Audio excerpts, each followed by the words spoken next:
আছে তো ল্যাপটপে মিউটটা থেকে হ্যাঁ। প্রিয় দর্শক, পদ্মা ব্যাংক আওয়াজ ডেমোক্রেসি আরটিভির বিশেষ অনুষ্ঠানে আপনাদের প্রত্যেককে স্বাগত জানাচ্ছি। আমি রুবায়েত ফেরদৌস। প্রিয় দর্শক, আপনারা জানেন আজ বাংলাদেশে করোনা আক্রান্তের কারণে যে লকডাউন ঘোষণা করা হয়েছিল তার 1 মাস পূর্ণ হলো। পাশাপাশি বাংলাদেশে প্রথম করোনা রোগী শনাক্তের আজ 50তম দিন। আজ সর্বশেষ হিসাব অনুযায়ী বাংলাদেশে 5,416 জন মানুষ আক্রান্ত হয়েছেন, সুস্থ হয়েছেন 122 জন এবং মৃত্যু হয়েছে 145 জন মানুষের। বিশ্বব্যাপী প্রায় 29 লক্ষ মানুষ আক্রান্ত হয়েছেন এবং বিশ্বব্যাপী মৃত্যু হয়েছে 2 লক্ষ মানুষের। বাংলাদেশে প্রায় 400-র উপরে স্বাস্থ্যকর্মী, যাদের মধ্যে ডাক্তার, নার্স, আয়া এরা আছেন, তারা আক্রান্ত হয়েছেন। তো এই পর্যায়ে আজ আমরা আলোচনা করব এই বিশেষ অনুষ্ঠানে সুরক্ষা সামগ্রিক নিয়ে 9-6 জবাবদিহিতা কোথায়। প্রিয় দর্শক, এই বিষয়ে কথা বলবার জন্য আমাদের সঙ্গে 5 জন আলোচক যোগ দিয়েছেন এই মুহূর্তে। আমাদের সঙ্গে আছেন আইইডিসিআর এর উপদেষ্টা ডাক্তার মোস্তাক হোসেন। ডাক্তার মোস্তাক, আপনাকে স্বাগত। আছেন বিএমএর মহাসচিব অধ্যাপক ডাক্তার এহতেশামুল হক, আপনাকে স্বাগত। আমাদের সঙ্গে আছেন ডিবিসি নিউজের সম্পাদক প্রণব সাহা, আপনাকে ওয়েলকাম। যুক্তরাষ্ট্র থেকে আমাদের সঙ্গে আছেন নিউ ইয়র্ক মাউন্ট সাইনাই হাসপাতালের মেডিসিন বিশেষজ্ঞ ডাক্তার ফেরদৌস খন্দকার, ধন্যবাদ। এবং আমাদের সঙ্গে যোগ দিবেন বঙ্গবন্ধু শেখ মুজিব মেডিকেল বিশ্ববিদ্যালয়ের হেপাটোলজি বিভাগের চেয়ারম্যান ডাক্তার মামুন আল মাহতাব সবকে।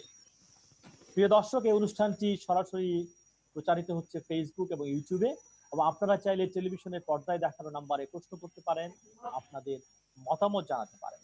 তো প্রথমে আমরা ডাক্তার মোস্তাক হোসেন আপনাকে দিয়ে শুরু করতে চাই। মোস্তাক হোসেন, লকডাউনের 1 মাস পূর্ণ হলো। আমরা ধন্যবাদ।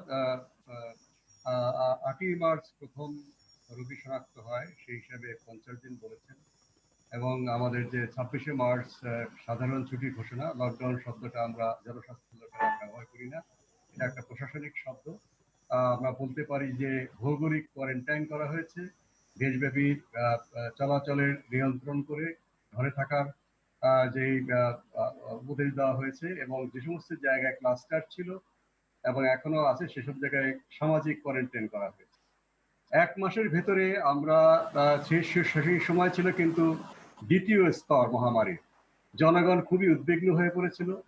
তারা সেই মুহূর্তে সবকিছু কারফিউ জারি করে এক টানা 2 সপ্তাহ 1 মাস করে তারপরে কারফিউ তুলে দেওয়া যাবে এরকম ধারণা ছিল, কিন্তু আমরা জনস্বাস্থ্যে যারা জড়িত আমরা তখনই বলে আসছি এটা 1 সপ্তাহ 2 সপ্তাহ বা 1 মাস 2 মাসের বিষয় নয়।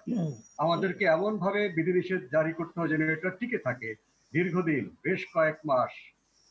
সেক্ষেত্রে সরকার সঠিকভাবেই প্রথমে সাধারণ ছুটি ঘোষণা করেছে, যেখানে নিয়ন্ত্রিত চলাফেরা হবে এবং সবাইকে যথাসম্ভব ঘরে থাকার নির্দেশ দেওয়া হয়েছে। অত্যাবশ্যকীয় কাজগুলো শারীরিক দূরত্ব বজায় রেখে অত্যাবশ্যকীয় সামাজিক এবং অর্থনৈতিক কাজগুলো তারা করবে। যেখানে ক্লাস্টার আছে সেই ক্লাস্টারগুলোতে একেবারে নিশ্চিদ্র কন্টেইনমেন্ট জোন, যেখানে কেউ ঢুকবেও না, কেউ বের হয় না, সেইভাবে আমরা চলেছি এবং এখন আমরা চতুর্থ পর্বে প্রবেশ করেছি। কেউ কেউ বলেন যে এই 1 মাসে তো আমাদের 99 একটা গণমাধ্যমে এসছে যতগুলো রোগী শনাক্ত হয়েছে প্রায় 5,000 কিছু কম বেশি, সেখানে অধিকাংশ 99 রোগী তো এই 1 মাসে হয়েছে। দেখুন, আমরা কিন্তু মহামারীর চতুর্থ পর্যায়ে এই সারা দেশ বন্ধ করার কথা ছিল, যে পরিকল্পনা আমাদের বাংলাদেশের প্যান্ডেমিক রেসপন্স প্ল্যান বা WHO যে সুপারিশ, কিন্তু আমরা তার আগেই করেছি, কারণ মহামারীর আগে আমরা হাঁটতে চাই, মহামারীর পেছনে পেছনে নয় বা মহামারীর পাশাপাশি নয়। আগে ভাগে করার কারণে আমরা অনেক এটার ফলাফল পেয়েছি। আজকে যে ঢেউটা মহামারী, আমি বলবো যে এটা চতুর্থ স্তরের প্রথম মহামারীর ঢেউ। সেই ঢেউটা যদি আমরা কোনো পদক্ষেপ না নিতাম, আমরা অসতর্ক থাকতাম, আরো শিথিল, এখন শিথিলতা নেই সেটা বলবো না, যে আরো শিথিল থাকতাম, তাহলে এই ঢেউটা একেবারে সুনামির মতো বড় হওয়ার আশঙ্কা ছিল, যেটা ইউরোপ এবং আমেরিকার 10-12টি দেশে আছে।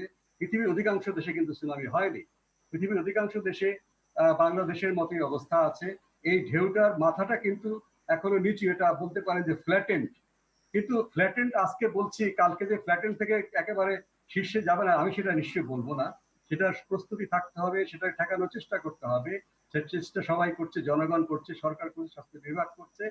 এখন আমরা দেখছি ধীরে ধীরে সংক্রমণটা বাড়ছে, ঢেউটা কিন্তু উঁচু হচ্ছে এবং তার সাথে আমাদের দুঃখজনক মৃত্যুর ঘটনাটাও কিন্তু বাড়ছে।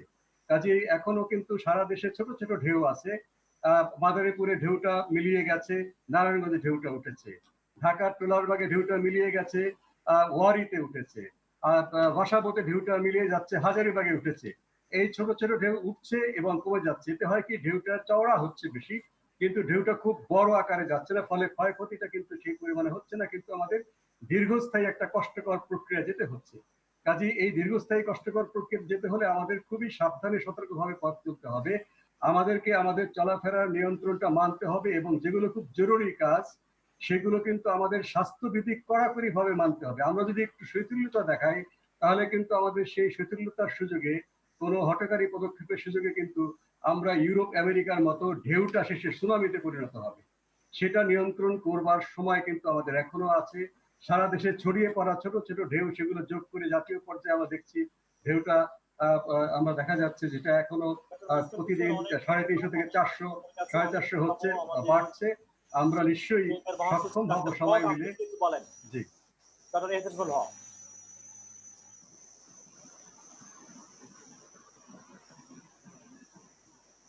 হ্যালো। জি হ্যালো, শোনা যায়? জি, আমরা শুনতে পাচ্ছি, আপনি বলুন। কোন বিষয়টায় আমি কথা বলবো? এই যে আমরা লকডাউনের 1 মাস আমরা পূর্ণ করলাম, সব মিলিয়ে এখন বিস্তার কি অবস্থা?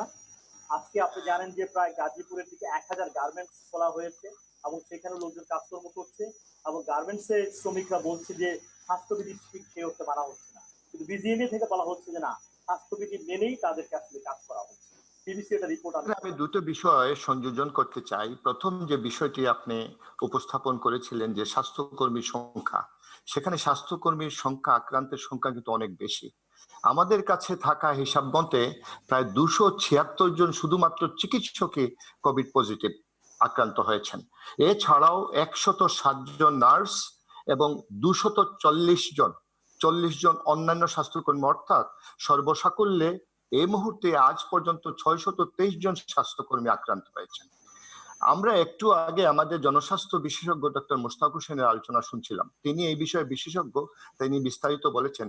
শুধুমাত্র একটি বিষয়ে আমি দৃষ্টি আকর্ষণ করতে চাই আপনাদের মাধ্যমে সদস্য সরকার, যে বিষয়টি হলো যে আজকে যে বিভিন্ন গার্মেন্টস গুলো খোলা হয়েছে, আমি শুনছিলাম সন্ধ্যা পরের নিউজগুলো, সেখানে বিভিন্ন গার্মেন্টস এর মালিক পক্ষ বা তাদের পক্ষের প্রতিনিধিরা বলছিলেন যে যে সকল গার্মেন্টস কর্মীরা বিভিন্ন জায়গা থেকে এসেছেন তাদেরকে তারা তাদের প্রতিষ্ঠানের ভেতরে নির্ধারিত দূরত্বে রেখেছেন, হাত ওয়াশের ব্যবস্থা রেখেছেন, মাস্ক পরিয়েছেন। কিন্তু অত্যন্ত গুরুত্বপূর্ণ বিষয় যেটি তারা এড়িয়ে গেছেন, তারা করেন নাই কি করেছেন সেটি আমাদের বোধগম্য হয় নাই, সেটি হলো প্রত্যেকজন স্বাস্থ্যকর্মীকে তার প্রতিষ্ঠানে কাজ করার পূর্বে তার কোভিড টেস্টটা করানো উচিত ছিল।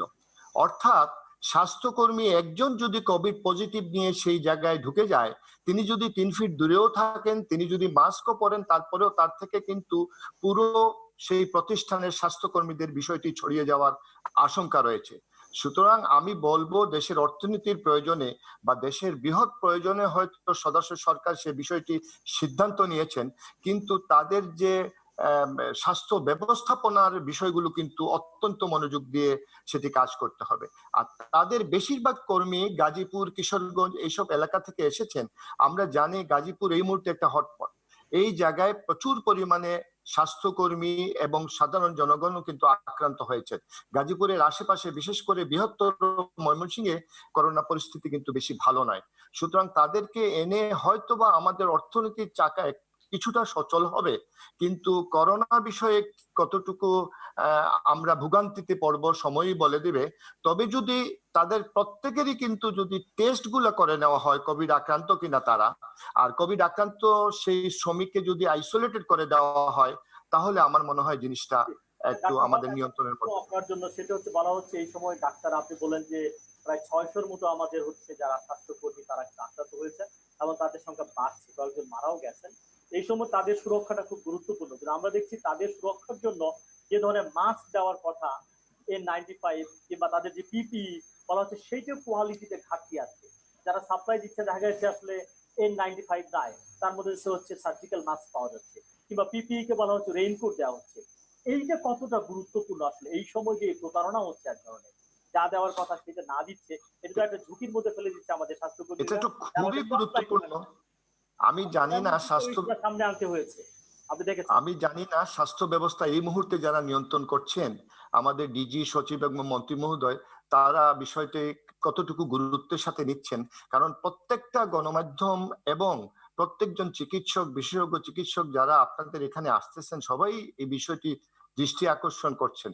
সবশেষে মাননীয় প্রধানমন্ত্রীও আকারে ইঙ্গিতে বিষয়টি গুরুত্ব অনুধাবন করলেন, কিন্তু সেই দিন প্রধানমন্ত্রীর বক্তব্যের পরে তারা যেভাবে বিষয়টি প্রধানমন্ত্রীকে বোঝানোর চেষ্টা করলেন, আমার মনে হলো যেন তারা ঠিক বিষয়টার গুরুত্ব অনুধাবনই করেননি। মাননীয় প্রধানমন্ত্রী কিন্তু সব বিষয়ে যথেষ্ট জ্ঞান রাখেন এবং তিনি একটা কথা বলার আগে সেই বিষয়টি যথেষ্টভাবে তিনি অনুধাবন করে জেনে সেই বিষয়টি উপস্থাপন করেন। আমরা এখনো বলছি, আজ পর্যন্ত, গতকালকেও আমরা পত্রিকায় দেখেছি ব্র্যাক ইউনিভার্সিটির একটি সার্ভে হয়েছে। সেই সার্ভেতে তারা বলেছেন যে এখনো পর্যন্ত 25% চিকিৎসক প্রপার পিপিই যে বলতে যা মিন করে পুরো সেট সেটি তারা পান নাই, এবং শতকরা 40% নার্স এবং অন্যান্য স্বাস্থ্যকর্মী সেই পিপিইটা পান নাই। এবং যে পিপিইটা তারা পেয়েছে সেটাও কতটুকু মানসম্মত সেটাও আমরা বারবার দৃষ্টি আকর্ষণের চেষ্টা করছি। N95 মাস্ক তো কেউ পানি নাই, প্রকারান্তরে অন্যান্য যে মাস্ক গুলা দেওয়া হচ্ছে সেগুলোর মান নিয়েও এখন কথা উঠেছে। এখন বিষয়গুলো আমাদের কাছে এত বিস্ময়কর মনে হচ্ছে যে যারা স্বাস্থ্য ব্যবস্থা এই মুহূর্তে ফ্রন্টলাইনে কাজ করছেন, তারা যদি প্রপার প্রটেক্টেড না থাকে, তারা কিভাবে স্বাস্থ্য কাজে মানে একটা ফ্রুটফুল রেজাল্ট দিবে। সত্যি কথা বলে হক, আমি আপনার কাছে আবারও আসবো। আমাদের সঙ্গে যুক্তরাষ্ট্র থেকে আছেন নিউ ইয়র্ক মাউন্ট সাইনাই হাসপাতালের মেডিসিন বিশেষজ্ঞ ডাক্তার ফেরদৌস খন্দকার। ডক্টর খন্দকার, আপনি বলেন সব মিলিয়ে মার্কিন যুক্তরাষ্ট্র বিশ্বব্যাপী কি অবস্থা, এবং বাংলাদেশের সব অবস্থা, আপনি সে নজর রাখছিলেন অবস্থার উপর। ধন্যবাদ। আসলে আমাদের সবার শিক্ষা নেওয়ার ব্যবস্থা করে দেওয়া ছিল। আমাদের এই অভিজ্ঞতাটুকুকে যদি কাজে লাগিয়ে আমরা বাংলাদেশের মানুষ এবং সবাই মিলে যদি ফলো করতাম, তাহলে আমাদের এই লেজে গোবরে অবস্থার দিকে আমরা হয়তো যেতাম না। আসলে এই পরিস্থিতিতে কেউই সাহায্য করছে না আমাদের মনোবলটুকে বাড়াবার জন্য। এই মুহূর্তে কিন্তু একটি মানসিক যুদ্ধ এটির সাথে জড়িত।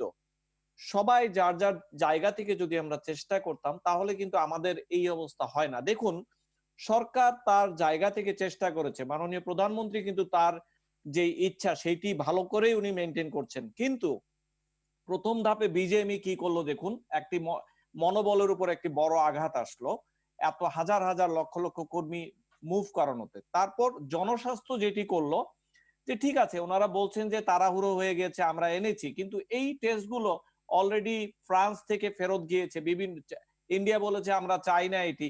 বিশ্ব স্বাস্থ্য সংস্থাকে আমরা ফলো করি, তারা কখনোই এই টেস্ট অ্যান্টিজেন বেসড টেস্ট গুলোকে তারা অ্যাপ্রিসিয়েট করে না, কখনোই রেকগনাইজ করে না।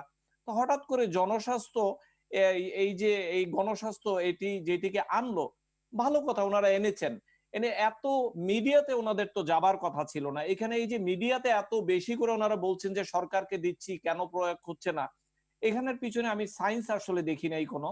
এখানে অন্য কোনো উদ্দেশ্য আছে কিনা সেইটিই কথা। তাড়াহুড়োর কিছু নাই, উপাত্ত দিয়ে এগুতে হবে, এইটি একটি। তো এগুলো কিন্তু মানুষের মনোবলকে আস্তে আস্তে নিচে নামিয়ে দেয়।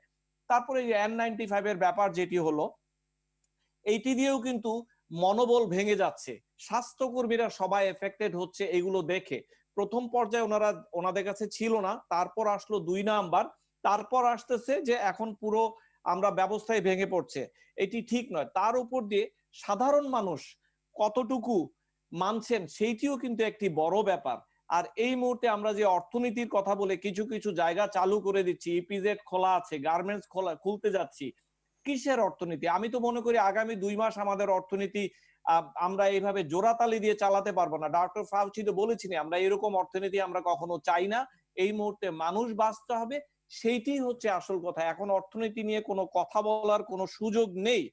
এখন স্বাস্থ্যকর্মীদের আমার মনে হয় সেন্ট্রালি তাদের পাশে আমি দেখছি না কোনো স্বাস্থ্য ব্যবস্থা থেকে কেউ দাঁড়িয়েছেন যে হ্যাঁ আমরা সরকারি এবং বেসরকারি সমস্ত ডাক্তার এবং নার্স এবং স্বাস্থ্যকর্মীদের পাশে দাঁড়ালাম, এই যে আমরা সব দিচ্ছি, এই যে দেখো।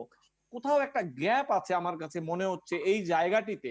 ভুল বুঝাবুঝির জায়গা আছে। ডাক্তারদেরকে যদি আপনারা এনে দেন যে তোমরা কিনে নাও আমাদের থেকে, আমরা কিনবো, সব ডাক্তার বলবে আমরা কিনে নেব, কিন্তু তাদের সামনে সলিড ভাবেও এই জিনিসগুলো দেওয়া হচ্ছে না। কোথাও একটা গ্যাপ দেখতে পাচ্ছি। যুক্তরাষ্ট্রে ঠিক একই অবস্থা হয়েছিল এবং এখনো পর্যন্ত এই যে পিপিইর বলছেন, যুক্তরাষ্ট্রে এখনো পর্যন্ত, আমি এখানে ডাক্তারি করছি, আমার কোনো পিপিই নেই, আমি ব্যক্তিগত উদ্যোগে কিনেছি এই সোর্স থেকে সেই সোর্স থেকে। তো এই ব্যবস্থাগুলো সারা দুনিয়াতে এরকম হজবরল ছিল, আছে, থাকবে, কিন্তু সামহাও তাদের কাছে ব্যাপারগুলো, জিনিসগুলো অ্যাভেলেবল করতে হবে, সোর্সটি দিতে হবে। হয়তো ব্যবসায়ীরাও এখানে এগিয়ে আসা প্রয়োজন, তারা বানিয়ে। আমরা দেখলাম সিএনএন দেখাচ্ছিল যে যুক্তরাষ্ট্রের 7টা স্টেটে ধীরে ধীরে লকডাউনটা একটু শিথিল করার চেষ্টা হচ্ছে। তাহলে এই অবস্থায় যে করছে, তাহলে বাংলাদেশ কোন মডেলটা ফলো করবে আসলে, আমাদের জন্য কোনটা অনুসরণীয় হবে? আমরা এখনো মনে রাখবেন 5 থেকে 6 সপ্তাহ পিছিয়ে আছি। তো আজকে থেকে 5 থেকে 6 সপ্তাহ পরে যদি আমরা এটি নিয়ে কথা বলি, ঠিক আছে, কোনো অসুবিধা নেই, কিন্তু আমরা এখনো কার্ভ শুরুই করিনি। আমরা কিন্তু এই লকডাউন খোলার পক্ষে যেতে পারি না।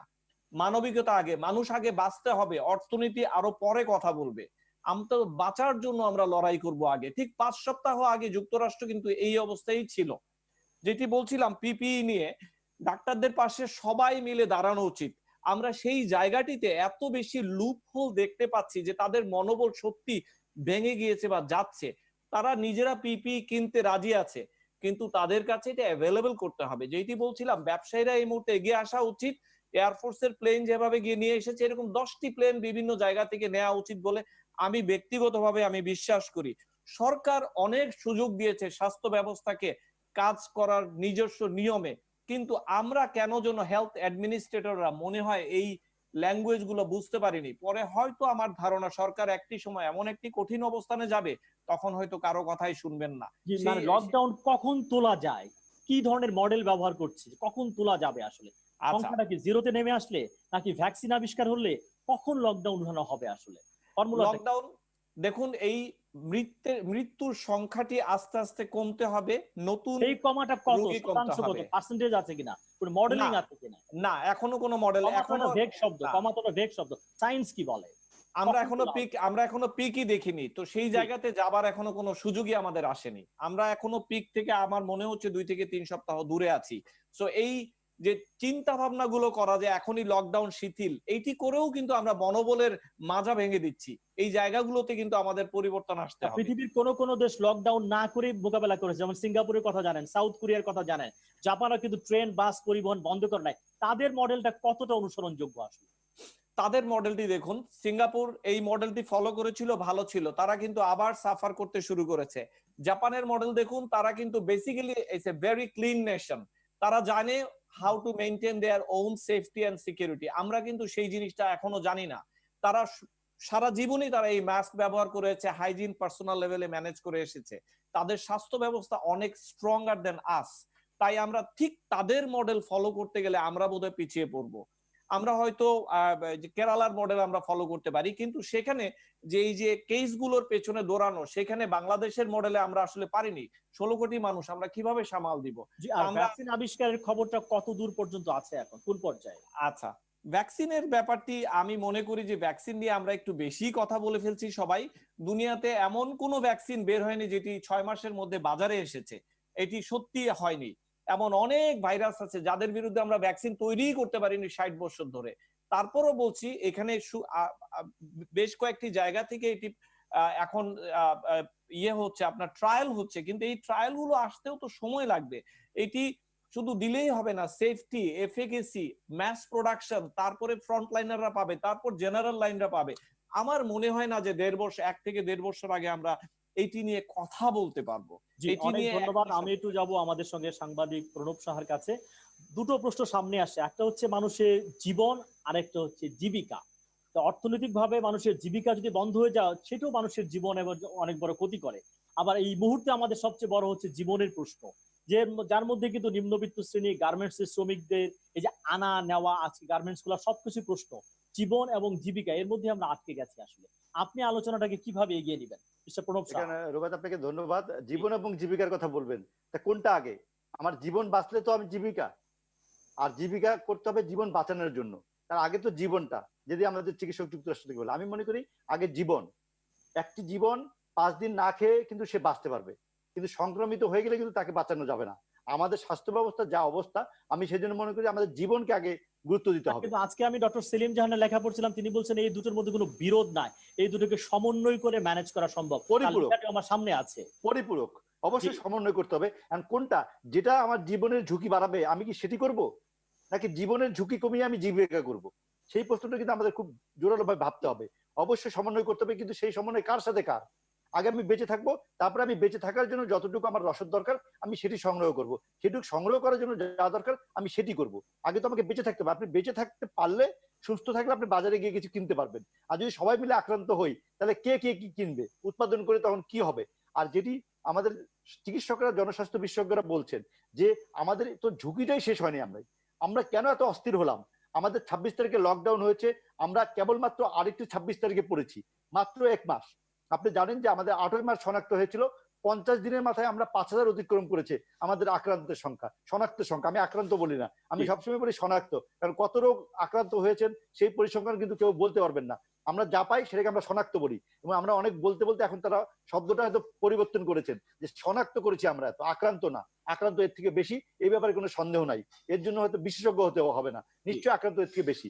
সেই জন্য আমি মনে করি যে এই লকডাউন আমরা যদি, এবং লকডাউনে কিন্তু আমরা বলি নাই, আমাদের প্রশাসনিক কোনো জায়গায় কেন্দ্রীয়ভাবে লকডাউন বলা হয় নাই, কিন্তু আমার জেলা প্রশাসন, আমার উপজেলা প্রশাসন কিন্তু লকডাউন শব্দ তাদের গণবিজ্ঞপ্তিতে বলছে। মানে এখানেও কিন্তু সমন্বয় নাই। আমরা কি চাই সেটি ঠিক পরিষ্কার না। আজকে আমাদের এফবিসিআর প্রেসিডেন্ট বলছিলেন যে গতকাল যে সভাটি হয়েছে সেটি একটি মত বিনিময়ের সভা, যে আমরা কি করব সেই পরিকল্পনা সভা। কিন্তু সেই সভাতে আপনি দেখবেন কোনো কিন্তু জনস্বাস্থ্য বিশেষজ্ঞ ছিলেন না, কোনো চিকিৎসক ছিলেন না, কারো মতামত নেওয়া হয়নি। এই যে বিজিএমইরা চাপ দিচ্ছে তাদের গার্মেন্টস খুলতে হবে, এখন বললো কি, এখন বলছে যে আগে যে অর্ডার ক্যান্সেল হয়ে গেছিল সেই অর্ডারটি আবার রিভাইভ হয়েছে। ফলে ব্যবসা যেন আমাদের দেশ থেকে অন্য দেশে চলে না যায়, সেই জন্য আমরা সবকিছু খুলতে চাই। খুব ভালো কথা, অবশ্যই আমরা ব্যবসা ছাড়তে চাইবো না, কিন্তু ব্যবসা তো জীবনের বিনিময়ে। আজকে যেভাবে প্রায় 500 কারখানা খুলে গেল, তার যথাযথভাবে চিকিৎসা ব্যবস্থা, তার স্বাস্থ্য পরীক্ষা এবং তার স্বাস্থ্য ব্যবস্থা কি ঠিক হলো? একজন চিকিৎসক বলেছেন এখানে যে যারা এই শ্রমিকরা কাজে যোগদান করলো তাদের কোভিড-19 পরীক্ষা করা দরকার ছিল, যে যদি তারা পজিটিভ হয় তাহলে তারা কারখানায় যাবে না। আমরা কি সেটি করতে পারলাম? আমরা সেটি করতে পারলাম না। আমরা মাত্র 50 দিনের মাথায় শনাক্ত হওয়ার আমরা একদম অস্থির হয়ে গেলাম যে আমাদের সকল কলকারখানা খুলে যেতে হবে। আজকে 18টি মন্ত্রণালয় খুলে দিচ্ছে, এটি সরকারি সিদ্ধান্ত। তবুও আমি মনে করি এটি জরুরি ভিত্তিতে যেগুলো দরকার ছিল সেটি একদম সাধারণভাবে খোলাটা হয়তো খুব দরকার ছিল না। কারণ আপনি জানেন, যখন আপনি একটি চরম ব্যবস্থার মধ্যে যাবেন, আপনি কি বলতে হবে যে বিদ্যুৎ ব্যবস্থা খোলা থাকতে হবে? এটা স্বয়ংক্রিয়, যে ওটা জরুরি। আপনি কি বলতে হবে যে সবকিছু বন্ধ যখন, তখন সংবাদপত্র এবং টেলিভিশন খোলা থাকতে হবে? এটি বলতে হয় না। ফায়ার সার্ভিস খোলা থাকবে জরুরি অবস্থা, এটা বলতে হবে? এটা তো জীবন রক্ষাকারী যে সমস্ত জিনিস সেগুলো এমনি চলবে, সেই কাজগুলো কিন্তু আমাদের চলছিল। আমাদের মাঠ পর্যায়ের প্রশাসন কি বসেছিল? তাদের তো কোনো ত্রুটি ছিল না। দিয়েছেন, তার ফোনটি নিয়ে আমরা আলোচনায় ফিরবো। প্রিয় দর্শক, আওয়াজ ডেমোক্রেসিতে যোগ দেওয়ার জন্য আপনাকে অনেক ধন্যবাদ। এই করোনাকালীন সময়ে আপনার নাম এবং পরিচয় বলে যদি প্রশ্নটি উত্থাপন করেন, কে বলছেন, কোত্থেকে বলছেন? হ্যালো,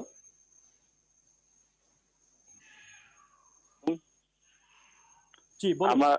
আমি গাজীপুর থাকি। আমি একটা গার্মেন্টস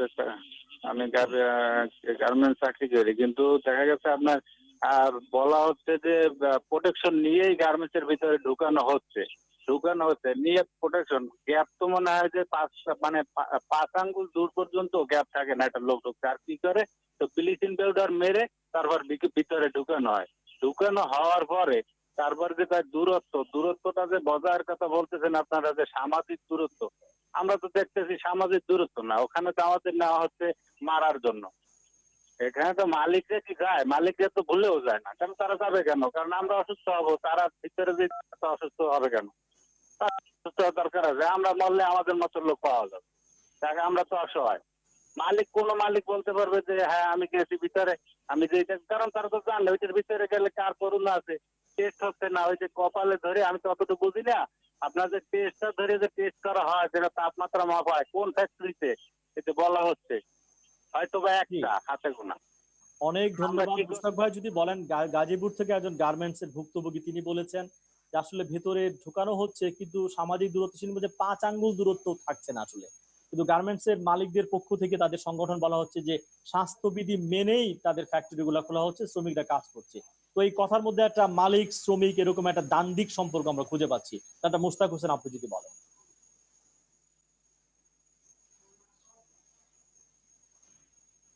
বলেছেন যে আমি এই বিষয়ে বলবো। গার্মেন্টস খোলা যেগুলো হয়েছে অত্যন্ত বিপজ্জনক। এটার প্রথমে সবাইকে টেস্ট করলে কিন্তু আপনি এখন যাদেরকে নেগেটিভ পাবেন আগামীকাল তার পজিটিভ হতে পারে। প্রথম দরকার হচ্ছে যে সমস্ত গার্মেন্টস শ্রমিক, মালিক, কর্মচারী সবাইকে 14 দিনের প্রাতিষ্ঠানিক কোয়ারেন্টাইন করতে হবে। 14 দিনের প্রাতিষ্ঠানিক কোয়ারেন্টাইন করার পর তাদের সবার স্বাস্থ্য পরীক্ষা করতে হবে। যার যার জ্বর পাওয়া যাবে তাকে আইসোলেট করে ফেলতে হবে, তাদেরকে চিকিৎসা করতে হবে, চিকিৎসার ব্যবস্থাটাও প্রাতিষ্ঠানিকভাবে করতে হবে। তারা ঘরে বসে হোম আইসোলেশন করতে পারবেন না আমাদের মতো। তারপরে কোয়ারেন্টাইন শেষ করার পরে যারা সেই সময়ের জন্য মুক্ত তাদেরকে আপনি ফ্যাক্টরিতে ঢুকাবেন। এই 14 দিনের মধ্যে ফ্যাক্টরির যে অন্যান্য প্রস্তুতি, এই যে ঢোকার রাস্তাটায় গায়ে গায়ে লাগা বা কারখানার ভিতরে যে স্বাস্থ্যবিধি মেনে চলে, এগুলো ব্যবস্থা করতে হবে। আরেকটা জরুরি বিষয় আছে, স্বাস্থ্য অধিদপ্তরের পক্ষ থেকে কিন্তু কতগুলো রিকোয়ারমেন্ট দেওয়া হয়েছে বিজিএম এর কাছে, তাদের সেটা তারা মেনে চলছেন কিনা এটা কিন্তু জনস্বাস্থ্য কর্তৃপক্ষ সহ প্রশাসন এটা দেখতে হবে। গার্মেন্টস মালিকরা নিজেরা করলে হবে না। এটা শুনলে কঠিন শোনাতে হতে পারে, যারা এটা মেনটেন করতে পারবেন না তাদের এখন কারখানা খোলার প্রয়োজন নেই। আজকে যদি কারখানায় যদি সংক্রমণ ছড়িয়ে পড়ে, গার্মেন্টস শ্রমিক, মালিক, কর্মকর্তা কেউ রেহাই পাবেন না। এবং যদি ছোট কারখানা হয় পুরো কারখানা বন্ধ করে দিতে হবে, তখনই লকডাউন কথাটা আসবে। আর যদি বড় কারখানা হয় একটা সেকশন বন্ধ হয়ে যাবে, সেখানে ডিসইনফেক্ট করতে গিয়ে 3 থেকে 7 দিন লাগবে। এবং গার্মেন্টসে আমরা জানি, আমি যতটুকু হয়তো সরাসরি জানি না, যে কোনো একটা সেকশন যদি বন্ধ হয়ে যায় অন্য সেকশন চলবে না, একটা লাইন প্রোডাকশনের ইয়েটা। কাজেই সাময়িক সুবিধা করতে গিয়ে যে হঠকারিতা করা হচ্ছে, এটা বিরাট অসুবিধায় যাবে। যারা আজকে বায়ার, সেই বায়াররা বলবে যে তোমরা গার্মেন্টস এর মধ্যে করোনায় লোক মারা যাচ্ছে, তাদের এই অসুবিধা হচ্ছে, তোমরা তো অমানবিক, তোমাদের কাপড় আমরা নেবো না। কাজেই বায়াররা বলেছে ঠিক আছে, আমরা যে সমস্ত, যেমন ইপিজেড এ কাজ চলছে আগে থেকে, ইপিজেড এ কিন্তু তাদের বাসস্থান আছে, তারা তাদের যে পরিবহন, সেই পরিবহনে তারা যাচ্ছে এবং সেই দূরত্ব মেনটেন করছে এবং ভিতরে তাদের প্রশস্ত জায়গা। আজকে যে সমস্ত কারখানা এটা মেনটেন করতে পারবে তারা চলুক, তবে অবশ্যই যেসব কারখানা খুলেছে অবিলম্বে বন্ধ করে তাদের 14 দিন কোয়ারেন্টাইনে যাওয়া উচিত। নাহলে কিন্তু প্রত্যেকটা কারখানায় কিন্তু সংক্রমণ হবে, সেটা কিন্তু আমাদের সবার জন্য হবে। এবং যে উৎপাদন এবং অর্ডারের কথা বলা হচ্ছে সেটা কিন্তু বুমেরাং হয়ে যাবে। আর একটা কথা আসছে যে 18টি মন্ত্রণালয় কিন্তু চালু হয়নি, এর চেয়ে বেশি মন্ত্রণালয় চালু হয়েছে যেগুলো জরুরি, সেটা প্রজ্ঞাপন হয়তো অনেকের চোখে পড়ে। আর গার্মেন্টস শ্রমিক ভাই যেটা বললেন, একটা জানি না, ব্লিচিং পাউডার কিন্তু গায়ে ছেটানো যাবে না, বা আমার যে সবসময় ব্যবহারযোগ্য জিনিস, আমার মোবাইল ফোন, আমার কলমে ব্লিচিং পাউডার ছেটানো যাবে না। জুতার নিচে ছেটানো যাবে কিংবা পরিবেশে ছেটানো যাবে। ব্লিচিং পাউডার গায়ে ছেটানো খুবই ক্ষতিকর। এটা বা স্বাস্থ্য অধিদপ্তর থেকে একটা প্রজ্ঞাপন দেওয়া হয়েছে এটা না করার জন্য। এবং বিশ্ব স্বাস্থ্য সংস্থা এটা প্রচন্ড অবজেকশন দিয়েছে যে মানুষের গায়ে কিংবা নিত্য ব্যবহার্য জিনিসের গায়ে, বই খাতার উপরে ব্লিচিং পাউডার এবং থালাবাটির উপর ব্লিচিং পাউডার ছেটানো যাবে না। সেখানে আমরা সাবান দিয়ে ধুবো বা অন্যান্য যেটা আছে সেটা হাউস হোল্ড চলবে। তো আমি যেটা এখানে বলছি যে জরুরি উৎপাদন দেশের অর্থনীতি, অবশ্যই বিশ্ব স্বাস্থ্য সংস্থা বলে মানুষের স্বাস্থ্য 1 নাম্বার, 2 নম্বর হচ্ছে সামাজিক এবং অর্থনৈতিক কর্মকাণ্ড যত কম বাধা দেওয়া যায়, কিন্তু স্বাস্থ্যকে প্রতিরক্ষা করে সেটা যদি আমরা করতে পারি, এবং যেহেতু দীর্ঘদিন এটা চলবে, মে মাসেই শেষ হয়ে যাবে বলে মনে করি না, আমাদেরকে অবশ্যই উদ্ভাবন করতে হবে আমাদের শারীরিক দূরত্ব বজায় রেখে আমাদের জরুরি কাজগুলো করতে পারি কিনা। তাহলে কিন্তু আমাদের যে ঢেউটা বলেছে সেই ঢেউটা কিন্তু মার্কিন যুক্তরাষ্ট্র বা ইউরোপের মতো একেবারে বিশাল ঢেউ হবে না, সেটা আমরা আমাদের নিয়ন্ত্রণে রাখতে। অনেক ধন্যবাদ ডাক্তার মোস্তাক হোসেন। আমি একটু যাবো ডাক্তার হক, আপনি কি মনে করেন? তিনি তো স্পষ্ট বললেন যে গার্মেন্টস ফ্যাক্টরি ইমিডিয়েটলি বন্ধ করা উচিত এবং বন্ধ করে শ্রমিকদেরকে কোয়ারেন্টাইনে রাখা উচিত কমপক্ষে 14 দিনে। আপনার বক্তব্য কি ডাক্তার হক? আমি ডক্টর মুস্তাক হোসেনের সাথে আমি একমত পোষণ করি যে দেয়ার আর সাম নর্মস। আপনি যে কোনো একটা প্রতিষ্ঠান খোলার পূর্বে জনস্বাস্থ্য বিশেষজ্ঞের পরামর্শ নেবেন এবং সেই পরামর্শ অনুযায়ী আপনি সেটা খুলবেন। এটা হলো আমরা আমাদের হেলথ সাইডটা আমরা বলতেছি। এখন সরকারের চিন্তা হলো অর্থনৈতিক বিষয়, বা গার্মেন্টস মালিকদের চিন্তা হলো তাদের অর্ডার চলে যাচ্ছে কিনা। আবার সেখানে ডক্টর মোশতাকুর হোসেন আবার চমৎকার একটা জিনিস বলেছেন, সেই বায়াররাই কিন্তু একদিন প্রশ্ন তুলবে যে আপনার গার্মেন্টস খোলা রাখার কারণে আপনার শ্রমিকের এই করোনা ভাইরাস বা এফেক্টেড হয়েছে, বা আপনার পুরা ফ্যাক্টরি বা একটা সেকশন লকডাউন হয়ে গেছে, আপনারা এই ধরনের পরিস্থিতিতে কাজ করছেন, আপনার জিনিসপত্রগুলো আমরা নিব না। সবগুলো মিলিয়ে আমরা টোটালি একটা ডিসিশন নিতে হবে।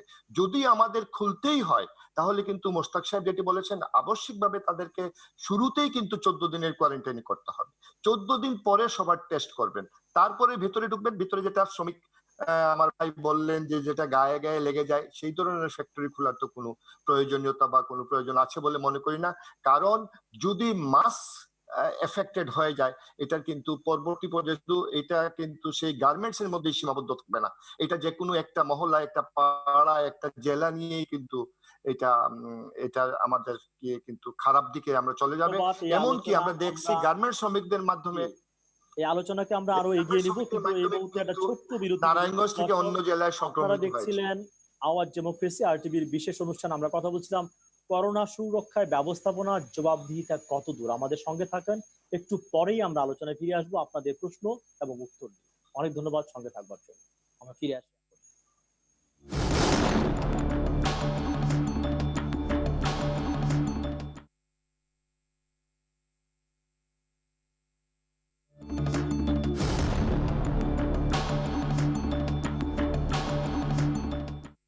অনুষ্ঠানে আপনাদের আরেকবার স্বাগত জানাচ্ছি। আমি প্রিয় দর্শক, পদ্মা ব্যাংক আওয়াজ ডেমোক্রেসি অনুষ্ঠানে আপনাদের আরেকবার স্বাগত জানাচ্ছি। আমি রুবায়েত ফেরদৌস। আমরা কথা বলছিলাম করোনাকালীন সুরক্ষা ব্যবস্থাপনার জবাবদিহিতা কতদূর। বিরতির আগে খানিকটা কথা আমরা বলেছি, বিরতির পরে আমাদের সঙ্গে যোগ দিয়েছেন ডাক্তার মাহাতাব আল স্বপ্নিল। আপনাকে স্বাগত জানাচ্ছি আমাদের এই অনুষ্ঠানে। আমরা এতক্ষণ কথা বলছিলাম যে জীবন এবং জীবিকার একটা দ্বন্দ্বের মধ্যে আমরা আসলে পড়ে গেছি, যে কারণে 1000 গার্মেন্টস খোলা হয়েছে, বলা হচ্ছে জীবিকার প্রশ্ন, না হলে তারা হয়তো তাদের খাবারগুলো কিনতে পারবে না, ত্রাণও তারা ঠিকমতো পৌঁছাচ্ছে না। আর বলা হচ্ছে মানুষের জীবন নাম শুধু জীবিকার কোনো মূল্য থাকছে না। এই জীবনায়ন জীবিকা যে দান্দিকতার যে সম্পর্ক, এটাকে আমরা সমন্বয় করব কিভাবে আসলে, ডাক্তার মাহাতাব? এই প্রশ্নের উত্তর কিন্তু অত্যন্ত কঠিন, এবং এখন পর্যন্ত অনেক দেশে এই প্রশ্নের উত্তর ঠিক মতো খুঁজে পায়নি। যেমন যদি আপনি ইটালির দিকে তাকান, সেখানে কনস্ট্রাকশন কর্মকাণ্ড ওপেন করা হয়েছিল এবং তারপরে একটা সংক্রমণ বেড়েছে। স্পেনে যেটা করা হয়েছিল সেটা স্কুল কলেজগুলো খুলে দিয়ে বোধহয় একটু ঝামেলা হয়েছে। এখন বাস্তবতা হচ্ছে আমরা দেখেছি আমেরিকাতে বিক্ষোভ হচ্ছে। আমেরিকাতে একদিকে নার্সরা হোয়াইট হাউসের সামনে বিক্ষোভ করছে ডিউটির দাবিতে, আরেকদিকে বিভিন্ন স্টেটে মানুষ বিক্ষোভ করছে চুল কাটতে যাওয়ার অধিকারের দাবি।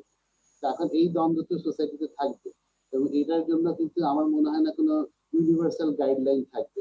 এটাও বাস্তবতা যে আগামী 5 তারিখে আমাদের এই ছুটিটা খুলে গেলেই কিন্তু এদেশ থেকে করোনা ভাইরাস বিদায় হয়ে যাবে না। আমরা হয়তো আরো বহুদিন বলবো না, আরো কয়েক মাস থেকে হয়তো 1 বছর বা অ্যারাউন্ড দ্যাট টাইম আমাদেরকে এই করোনা ভাইরাসের সাথে থাকতে হবে, unless we have a very effective vaccine. তো ততদিন তো যেহেতু থাকবে, আপনি তো দেশটাকে বন্ধ রাখা যাবে না। তাহলে আমার কাছে মনে হয় মোস্তাক ভাইরা আছেন, এখানে বিশেষজ্ঞরা আছেন, যারা জনস্বাস্থ্য বিশেষজ্ঞ, যারা সাথে কাজ করছেন, অর্থনীতিবিদরা আছেন, সবাই মিলে বসে একটা স্টেপ ওয়াইজ পলিসি নিশ্চয়ই ডিভাইস করা হবে। তো আমার কাছে এটা মনে হয় যে এই যদি গার্মেন্টস খুলতে হয়, যদি সরকারের জরুরি মনে করেন খুলতেই হবে, কিন্তু সেক্ষেত্রে যাতে সেখানে যে ডিস্টেন্সিংটা যাতে মেনটেইন হয়, আমি জানি না এটা সম্ভব কিনা। সেখানে ওয়ার্কারদের যেভাবে ডাক্তাররা ডিউটি করছে বা আপনারা যারা সংবাদ মাধ্যমের সাথে জড়িত, আপনার চ্যানেল লোকজন যেভাবে কাজ করছে সেভাবে ভাগে ভাগে আনা যায় কিনা, এভাবে ইনশিওর করা যায়। আজকে শ্রমিকদের সঙ্গে কথা হচ্ছে, তারা বলছে যে তাদের ভেতরে ঢোকানোর পরে 5 আঙ্গুলের জায়গাও তাদের দূরত্ব থাকছে না আসলে, এবং ঢোকানোর আগে একটু ব্লিচিং পাউডার দেওয়া হচ্ছে, ছিটিয়ে তাদের উপর ঢোকানো হচ্ছে। ভেতরে কোনো সামাজিক দূরত্ব রাখার মতো অবস্থা ফ্যাক্টরিতে নাই। যদি সেটা বলেন, যদি সেটা বাস্তবতা হয়ে থাকে, তাহলে তো আর এটার এই নিয়ে আলোচনার কোনো অবকাশ নেই। এটা নিশ্চয়ই আরেকটি বড় ধরনের। আজকে আবার গাজীপুরে কিছু গার্মেন্টস শ্রমিক কিন্তু তাদের বেতনের দাবিতে বিক্ষোভও করেছে।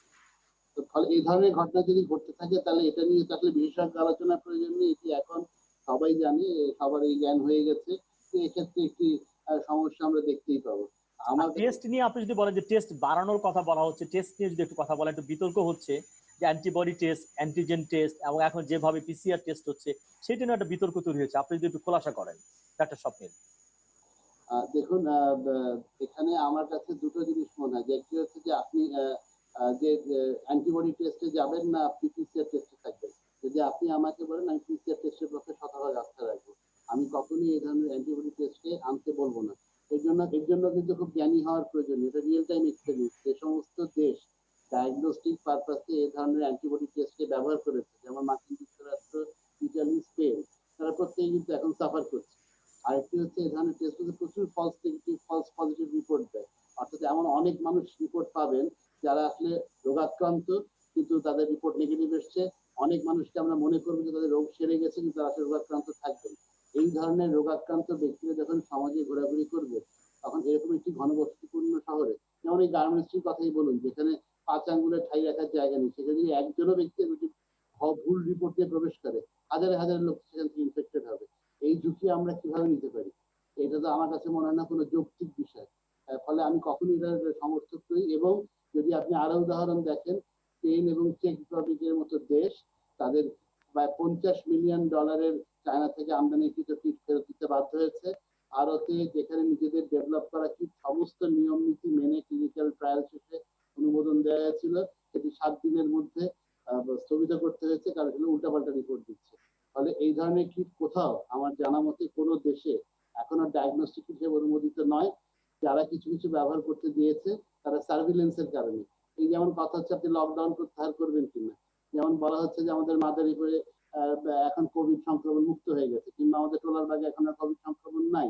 এখন এইখানে এই ধরনের কিট ব্যবহার করে আমরা নিশ্চিত হতে পারি যে আসলে এখানে অনেক লোক ইনফেক্টেড হয়েছে কিনা, হার্ড ইমিউনিটি ডেভেলপ করেছে কিনা। এবং সেইখানে এই ধরনের সার্ভিলেন্স কিংবা এপিডেমিওলজিক্যাল কাজ ছাড়া রোগ নির্ণয়ের ক্ষেত্রে এই ধরনের কিট কখনোই কোনো দেশে কোনো অবস্থায় অনুমোদন পেতে পারে বলে আমার মনে হয়। জি, অনেক ধন্যবাদ। আমাদের সঙ্গে মার্কিন যুক্তরাষ্ট্র থেকে ডাক্তার খন্দকার, আপনি যদি একটু বলেন যে টেস্ট আজকে দেখলাম মার্কিন যুক্তরাষ্ট্রে, জি আচ্ছা উনি আমাদের সঙ্গে কানেকশন পাচ্ছি না, আমরা পরে কথা বলবো।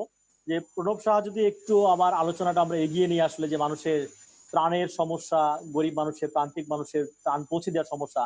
আরেকটা হচ্ছে দেখেন কৃষির ক্ষেত্রে দেখা যায় কোনো ধান কিন্তু নষ্ট হয়নি, কোনো মাছ কিন্তু নষ্ট হয়নি, কিন্তু কৃষক সে ধান এবং মাছের দাম কিন্তু পাচ্ছে না, কারণ পণ্যটা যে সাপ্লাই চেইন ম্যানেজমেন্টটা নষ্ট হয়ে গেছে।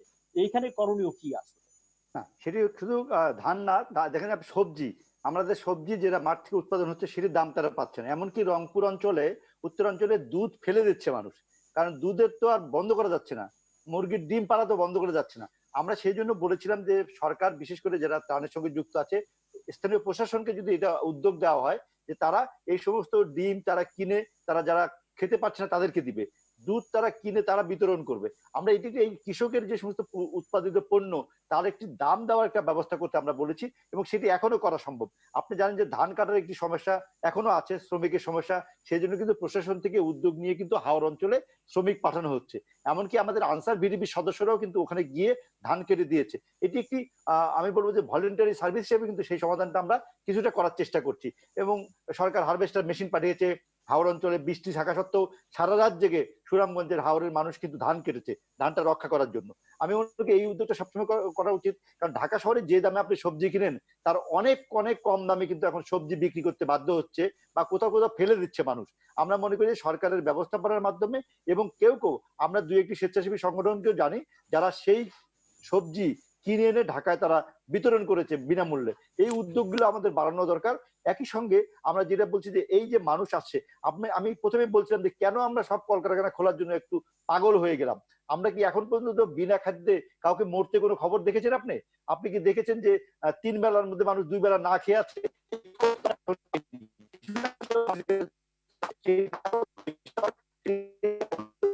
কিন্তু তার আগে মানুষের জীবন যাতে সংক্রামিত না হয়, এমন একটি সংক্রামিত রোগ আমার থেকে আমার স্বাস্থ্য বিশেষজ্ঞরা ভালো বলেছেন, সেই সংক্রমণটা আগে দূর করা উচিত। আপনি অনেকগুলো মডেলের কথা বলছিলেন সারা পৃথিবীর, আমরা তো দেখলাম যে শিবচর, মাদারীপুর আমাদের সফল মডেল।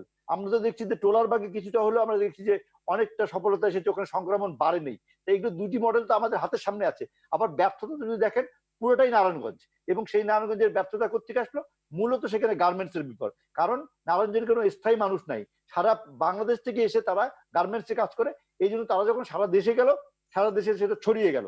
সেটি গাজীপুরেও কিন্তু তাই, কিন্তু মাদারীপুর শিবচরে কিন্তু ওই এলাকার মানুষই থাকে, ফলে তাদেরকে কিন্তু লকডাউন করা সহজ হয়েছিল। ফলে এই গার্মেন্টস একটি বড় ধরনের আমাদের একটি বিস্ফোরণ হয়ে যাচ্ছে। একবার আমরা গার্মেন্টস মালিকদের কথা শুনতে চাচ্ছি যে আমাদের সকল অর্ডার বাতিল হয়ে গেল, সেগুলো আবার রিভাইভ করেছে, আমাদেরকে খুলে দেন। আবার আমরা দেখছি সেই গার্মেন্টস শ্রমিকদের কারণেই নারায়ণগঞ্জ এবং গাজীপুর আমাদের হটস্পট হলো। তা আমরা এই জিনিসগুলো কিন্তু আমাদেরকে বিবেচনা রাখতে হবে। সেই জন্য আমি মনে করি যে স্বাস্থ্য বিশেষজ্ঞরা কি করে, আপনি যা জানেন যে আমাদের একটি বড় ধরনের টেকনিক্যাল কমিটি গঠন করা হয়েছে।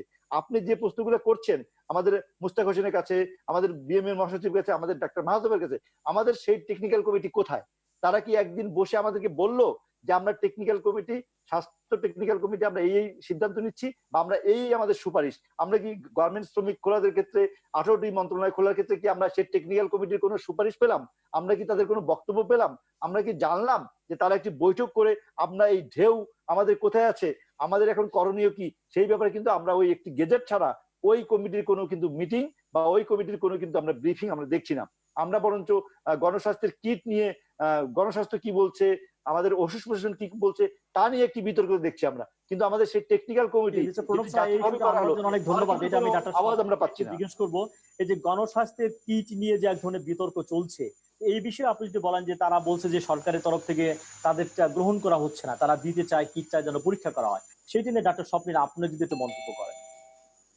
দেখুন, আমি আবারও বলিনি বিনয়ের সাথে যে আমি কিন্তু সরকারের দায়িত্বপ্রাপ্ত কোনো ব্যক্তি নেই, আমি স্বাস্থ্য অধিদপ্তরের জন্য কেউ না।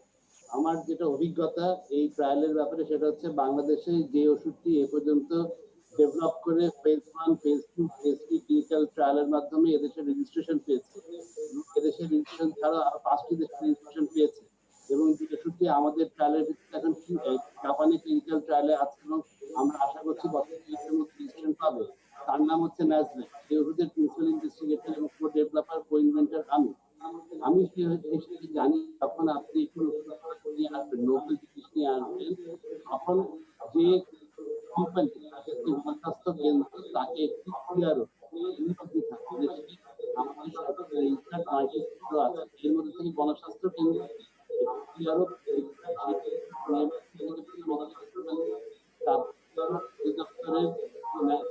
ক্লিনিক্যাল অ্যাডভাইজারি কমিটি আছে, সেখান থেকে তারপরে তারা ক্লিনিক্যাল ট্রায়াল করবে। ক্লিনিক্যাল ট্রায়াল করার পরে তারা একটি ফাইনাল ট্রায়াল করবে।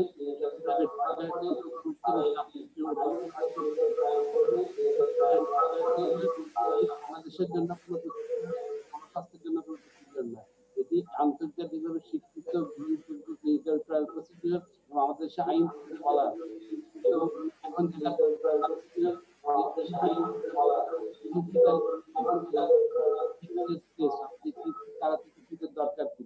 আমিও কিন্তু স্বপ্নিল, বাংলাদেশে তো সব জিনিসটাই রাজনীতি হয়, এখানে কোনো রাজনীতি হচ্ছে কিনা আসলে, এখন সেটাই কোনো পলিটিক্স হচ্ছে কিনা, কারণ মানুষের জীবন কিন্তু এর সঙ্গে জড়িত আসলে। আমি সেটাই বলছি যে এখন যে বিভিন্ন রকম প্রশ্ন দাঁড়াচ্ছে, সেই থেকে আমি বলছি যে এখন তো আমাদের কলিগরা আমাদেরকে বলছে যে ভাই দেখেন আমার রিপোর্টটা তো 24 ঘন্টা হয়ে গেল, 38 ঘন্টা পাচ্ছে না। আমি নিজে ভয় পাচ্ছি, কালকে যদি আমি ইনফেক্টেড হই, আমার রিপোর্টে 24 ঘন্টা 38 ঘন্টা আগে আসবে না, তাহলে আমারও তো একটা আকাঙ্ক্ষা যে 15 মিনিটে যদি আমি একটা টেস্ট পেয়ে যাই। কিন্তু বাস্তবতা হচ্ছে যদি আমি এরকম 15 মিনিটে একটা টেস্টের জন্য সমস্ত স্টেপস এবং সমস্ত যে প্রচলিত বিধিবিধানকে বাইপাস করি এবং তারপর যদি আমি লক্ষ লক্ষ লোক ইনফেক্টেড করি, এই যে আলোচনা করছেন আছে গার্মেন্টস এর মালিকরা গার্মেন্টস খুলে দিয়ে মানুষকে ঝুঁকিতে ফেলছে, এই একটি কিট তো পুরো দেশকে ঝুঁকিতে ফেলে দিবে। এটাকে আমরা একবার বিবেচনা করছি। অনেক ধন্যবাদ। এই প্রশ্নটি আমি আবার ফিরিয়ে দিব, আমাদের সঙ্গে মার্কিন যুক্তরাষ্ট্র থেকে যুক্ত হয়েছে, এখন তো আমরা লাইনে তাকে পেয়েছি, ডাক্তার ফেরদৌস খন্দকার, মেডিসিন বিশেষজ্ঞ। আপনি যদি বলেন এই যে টেস্ট নিয়ে একটা বিতর্ক হচ্ছে, আপনি নিশ্চয়ই খেয়াল করেছেন, গণস্বাস্থ্য কেন্দ্রে কিট আবিষ্কার নিয়ে বলা হচ্ছে অ্যান্টিবডি, তারপর বলা হচ্ছে অ্যান্টিজেন, আর আগে করা হতো পিসিআর। এই বিতর্কে যদি একটু খোলাসা করেন খুব সহজ ভাষায়, সাধারণ মানুষ যেন বুঝতে পারে এই কারণে, যদি বিষয়গুলো খুব টেকনিক্যাল। ধন্যবাদ। হ্যাঁ, ধন্যবাদ। ডক্টর মামুন ভাই খুব সুন্দর করে বলছেন, মাহতাব ভাই। দেখুন, আমি একটু আগের উদাহরণটি বলি। প্রেসিডেন্ট ডোনাল্ড ট্রাম্প বলেছিলেন যে আমরা পাওয়ার কার্ড পেয়ে গেছি হাইড্রোক্সিক্লোরোকুইন, তারপর কি করলেন, উনি কিন্তু মানুষগুলোকে ডাক্তারদের সামনে দাঁড় করিয়ে দিলেন, ডাক্তাররা এসে হুমকি দিচ্ছে আমাকে এই ওষুধটা দিতে হবে তোমার।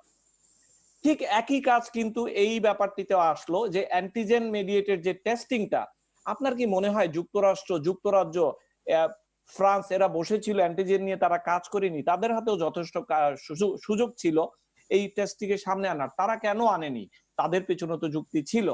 এখানে ডক্টর জাফরুল্লাহ যেটি করেছেন, কিছু আনএথিক্যাল ওয়েতে এটিকে সবার সামনে এনে দিয়েছেন। এখন মানুষ বাধ্য হবে ডাক্তারকে বলতে, তোমরা কেন এই কাজটি করলা না, আমি টেস্ট করতে চাই, সেটি পজিটিভ হোক আর নেগেটিভ হোক। আপনার বাজারের আম খেতে ইচ্ছা হয়েছে, আপনি পচা আম খাবেন না ভালো হবে আম খাবেন, ইট ডাজন্ট ম্যাটার, আমি খাবো আম। ব্যাপারটি সেইটি নয়। আমরা কিন্তু এইটি পরীক্ষা একটি নির্দিষ্ট উপায়ে তারপর যেতে হবে। অনেক এথিক্যাল ভায়োলেশন বলেছেন, তিনি কিন্তু সেইটাই বলেছেন যে আমার যে আবিষ্কারটা আমি তুলে দিতে চাই, সরকারের দায়িত্বশীল গোষ্ঠী তারা এটাকে চেক করবে, যাচাই করবে, বাছাই করবে এটা কাজ করে কিনা।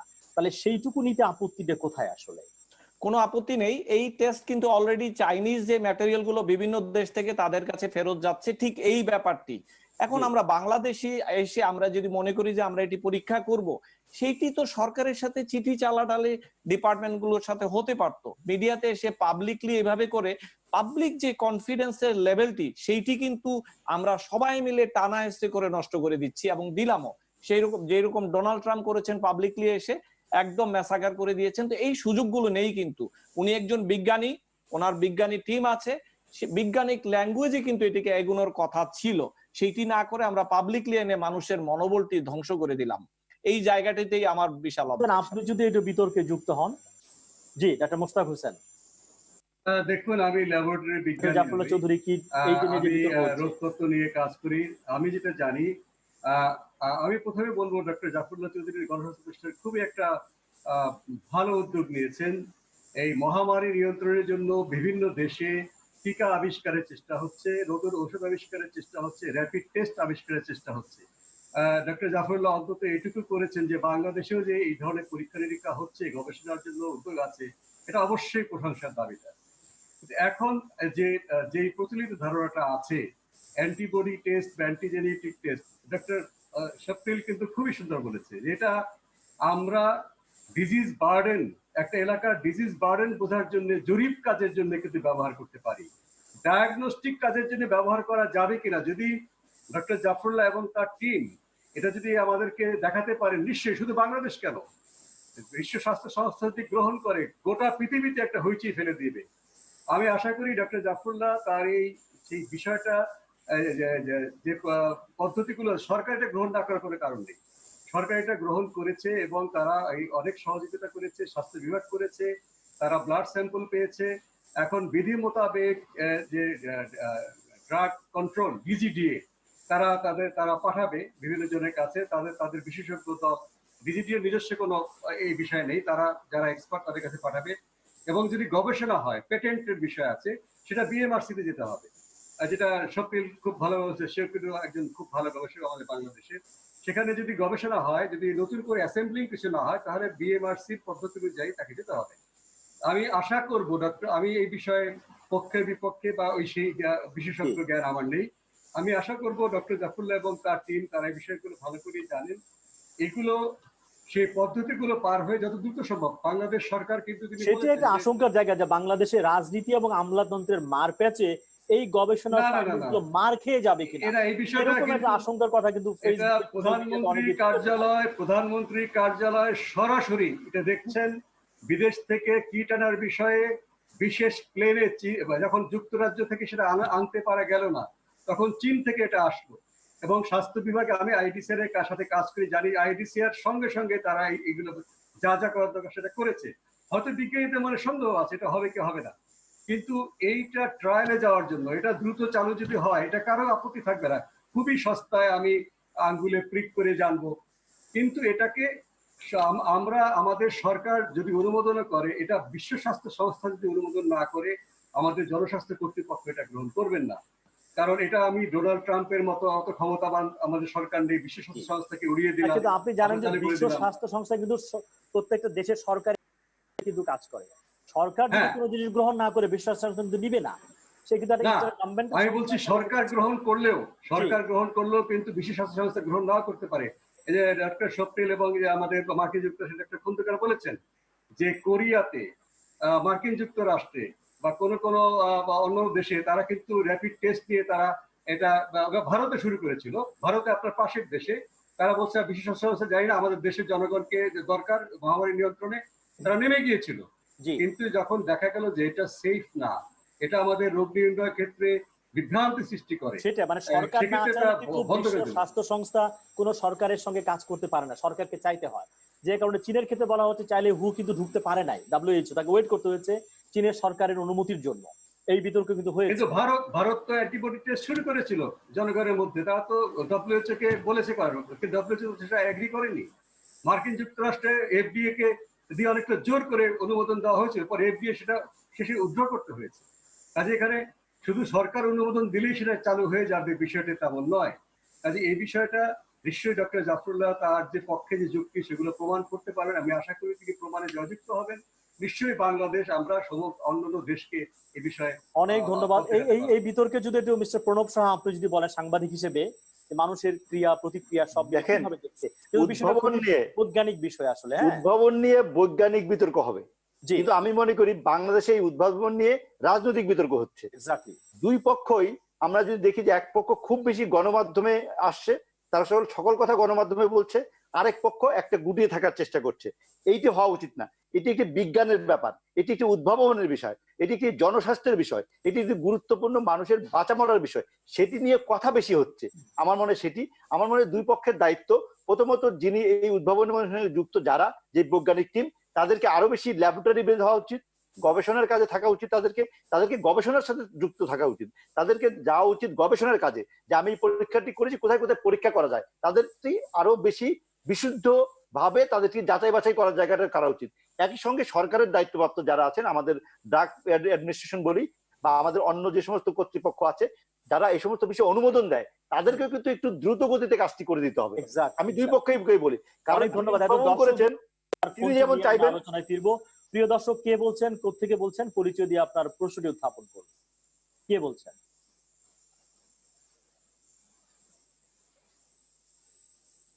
হ্যালো,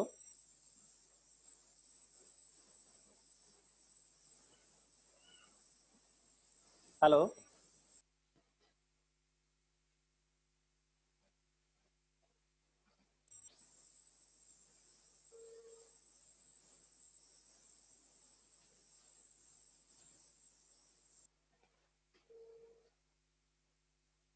আমাদেরকে প্রিয় দর্শক?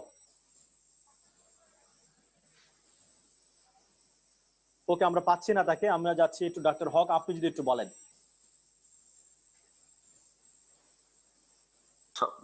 সেন্টেন্স শুধু বলবো, বেশি বড় করে আমি বলবো না, কারণ এই বিষয়ে যারা লার্নেড তারা অলরেডি ডিসকাশন করেছেন।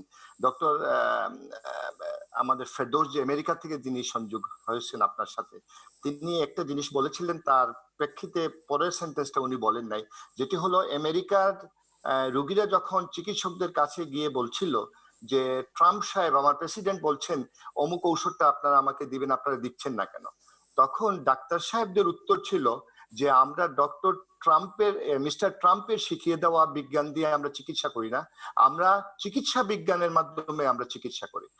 তো সেই জিনিসটাই আমি এখানে বলতে চাই যে আমাদের গোত্রীয় যে জাফরুল্লাহ সাহেব, তিনি যেটি নিয়ে এসেছেন সেটি যদি বিজ্ঞান ভিত্তিক হয় আমাদের তো কোনো আপত্তির কথা না। কিন্তু মিস্টার রুবায়েত, আপনাকে আমি ঠিক আপনার প্রশ্নটা একটু ঘুরিয়ে যদি বলি, আমাদের সিনিয়র জাফরুল্লাহ সাহেব কিন্তু পাকা রাজনীতিবিদও বটে।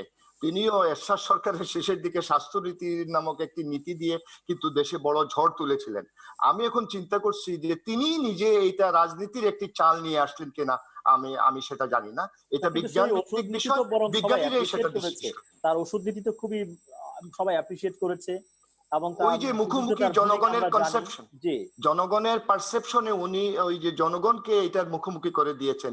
জনগণ এটা মনে করছে যে এত সহজে আমি চেষ্টা করে নিতে পারবো, এত স্বল্প সময় করে নিতে পারবো, এই একটা পারসেপশন জনগণের মধ্যে হয়েছে। কিন্তু unless and otherwise it is prove scientifically, আপনি তো মাঠে নামতেই পারবেন না। তিনি কিন্তু অলরেডি প্রাইসও ফিক্স আপ করে দিয়েছেন। যে জিনিসটা সরকার গ্রহণই করলো না সেটা প্রাইস কিভাবে ফিক্স আপ হলো, এই টোটাল বিষয়টাই কিন্তু সামথিং ফিশি। জি, ডাক্তার স্বপ্নিল যদি একটু বলেন। শিক্ষক সমতুল্য বড় ভাই আছেন, আমি একটু ফেরদৌসে অনেক লার্নেড একজন মেডিসিন স্পেশালিস্ট, আমি একটু মাস্টারি করি। আমরা তো বিশ্ববিদ্যালয়ের শিক্ষক, আমরা তো এথিক্যাল কমিটিতে বসি। যদি এরকম একটি প্রোটোকল আমার কাছে আসতো, তাহলে যেটা হয়তো বিএমআরসি যাবে, তাহলে আমি কতগুলো প্রশ্ন করতাম। যেমন ডক্টর জাফরুল্লাহ সাহেব, আমি নাম নেই, একজন ট্রাস্টি, উনি টিভিতে বলেছেন, আমি টিভির মাধ্যমে দেখছি যে উনি অ্যান্টিজেন এবং অ্যান্টিবডি কম্বাইন্ড কিট আবিষ্কার করেছেন। দুদিন পরে বলেছেন অ্যান্টিজেন কিট আবিষ্কার করেছেন। আর যদি উন্মোচন করলেন দেখা গেল অ্যান্টিজেন এবং অ্যান্টিবডি কিট। এই দুদিনের মধ্যে কিট 3 বার পরিবর্তিত হয়েছে, এটা বিজ্ঞান নয়। এটা কিভাবে করলেন? দ্বিতীয় হচ্ছে ওনারা বলছেন ওনারা অ্যান্টিজেন আবিষ্কার করেছেন। গণস্বাস্থ্য কেন্দ্রে যে কালকে আমি বলতে শুনেছি উনি বলেছেন যে রিয়েল টাইম পিসিআর মেশিনও নাই, অ্যান্টিজেনের জন্য লাগে অ্যান্টিজেন সিকোয়েন্সার, সেই সিকোয়েন্সিং মেশিন গণস্বাস্থ্যে নাই। যে মেশিন তাদের নাই, যে ল্যাব সেট আপ তারা কিভাবে আবিষ্কার করলেন? যে আবিষ্কারটি ফেডরাল বলছিল মার্কিন যুক্তরাষ্ট্র, জাপান, ইউরোপের অ্যাডভান্স ল্যাবে আজ পর্যন্ত করা যায় নাই। সেই অ্যান্টিজেনের সিকোয়েন্স যদি তারা পেয়ে গিয়ে থাকেন তাহলে তাদের 3টি কাজ করা উচিত। এক, পেটেন্ট করা উচিত। পেটেন্ট করলে গণস্বাস্থ্য কেন্দ্র মিলিয়ন বিলিয়ন ডলার ইনকাম করবে। না, উনি ইনকাম করতে চান না, উনি বলছেন এটাকে ওপেন করতে চান যেন মানুষের ক্ষমতা কাজে লাগে। আমরা এখানে বিজনেস করতে চান না আসলে, সেটা তিনি বলেছেন। বলি আমি, উনি খুব ভালো এবং তিনি তুলে দিতে চান যে সরকারের দায়িত্বশীল গোষ্ঠী এটাকে পরীক্ষা করে যাচাই করে দেখুক এটা ভুল কিংবা সত্য। এবং তিনি বিজনেস করতে চান নাই, চান না। কিন্তু উনি যদি পেটেন্টটা করেন তাহলে এই পেটেন্টটা বাংলাদেশে থাকতো। জগদীশ চন্দ্র বোস রেডিও আবিষ্কার করেছেন, নোবেল পেয়েছেন মার্কনি। আজকে যদি পেটেন্ট না করেন, অদূর মধু যদু যে কেউ যে কোনো দেশে বসে এটা পেটেন্ট করে এটা কৃতিত্ব নিয়ে যাবে। উনার মতো একজন মহান আবিষ্কার, একটা আবিষ্কার থেকে বাংলাদেশের মতো একটা দেশ বঞ্চিত হবে। যেভাবে রসগোল্লা ভারত দিয়ে গেছে, আমরা অনেক রকম ইলিশের পেটেন্ট রাখতে পেরেছি। তৃতীয় যেটা হচ্ছে যে যদি উনি পেটেন্ট করে পেটেন্টটা ফ্রি করে দিতেন ভালো হতো। উনি তাও করবেন না, উনি বিশ্ব মানবের কল্যাণে কাজ করছেন। তাহলে ওনার উচিত অ্যান্টিজেন সিকোয়েন্সটা এখনই পাবলিশ করে দেওয়া। তাহলে খালি বাংলাদেশে কেন, সারা পৃথিবীতে এই অ্যান্টিজেন কিট তৈরি হয়ে যেত এবং সারা পৃথিবীতে ভ্যাকসিন তৈরি হয়ে যেত, আর চিন্তাই করা লাগতো না। এবং আরেকটি জিনিস আপনাকে আমি বলি, যদি আপনার যেটা বলা হচ্ছে যে ইন হাউস ভ্যালিডেশন করেছেন। প্রথমে বলছিলেন রক্ত নিয়ে এসছেন, কারণ আইডিসি তাদেরকে রক্ত দেয়নি। খুবই ঘৃণিত ব্যাপার, কেন আইডিসি রক্ত না দেখাই উচিত, রাজনীতি আছে কিনা। কিন্তু উনি যে বিদেশ থেকে রক্ত নিয়ে আসলেন সেটা তো ইনফেক্টেড ব্লাড। যেখানে আমরা ইনফেক্টেড ইটালিয়ান বাঙালিকে দেশে আসার জন্য দোষারোপ করছি, একজন লোক ইনফেক্টেড ব্লাড নিয়ে আসছেন, যে দেশ থেকে এসে সে দেশকে বিপদগ্রস্ত করেছেন, আমার দেশকে বিপদগ্রস্ত করেছেন। কাগজগুলো কোথায়, কার অনুমতিতে আনলেন উনি? তারপর উনি আবার ভার্সন চেঞ্জ করে বললেন আমি অ্যান্টিজেন আমদানি করেছি। এখন যে অ্যান্টিজেন উনি আমদানি আবিষ্কার করলেন সেই অ্যান্টিজেন বিদেশে পাওয়া গেল কি করে? সেই অ্যান্টিজেন কোথা থেকে নিয়ে আসলেন? আর আমি আপনাকে একটা শেষ কথা যেটা বলি, যে কোথাও কোনো দেশে আমাদের ওষুধ প্রশাসন অধিদপ্তর কোনোদিনও কোনো অধিকার বলে এই কিট গ্রহণ করতে পারবে না, সেটা আইনত অপরাধ। ইউএসএফডিএ হচ্ছে মার্কিন যুক্তরাষ্ট্রের ওষুধ প্রশাসন অধিদপ্তর, আমরা বলি ডিজিডিএ। ইউএসএফডিএ কোনোদিনও কোনো ক্লিনিক্যাল ট্রায়াল করে না, কোনোদিনও পৃথিবীর কোনো ওষুধ প্রশাসন অধিদপ্তর কোনো ট্রায়াল করে না।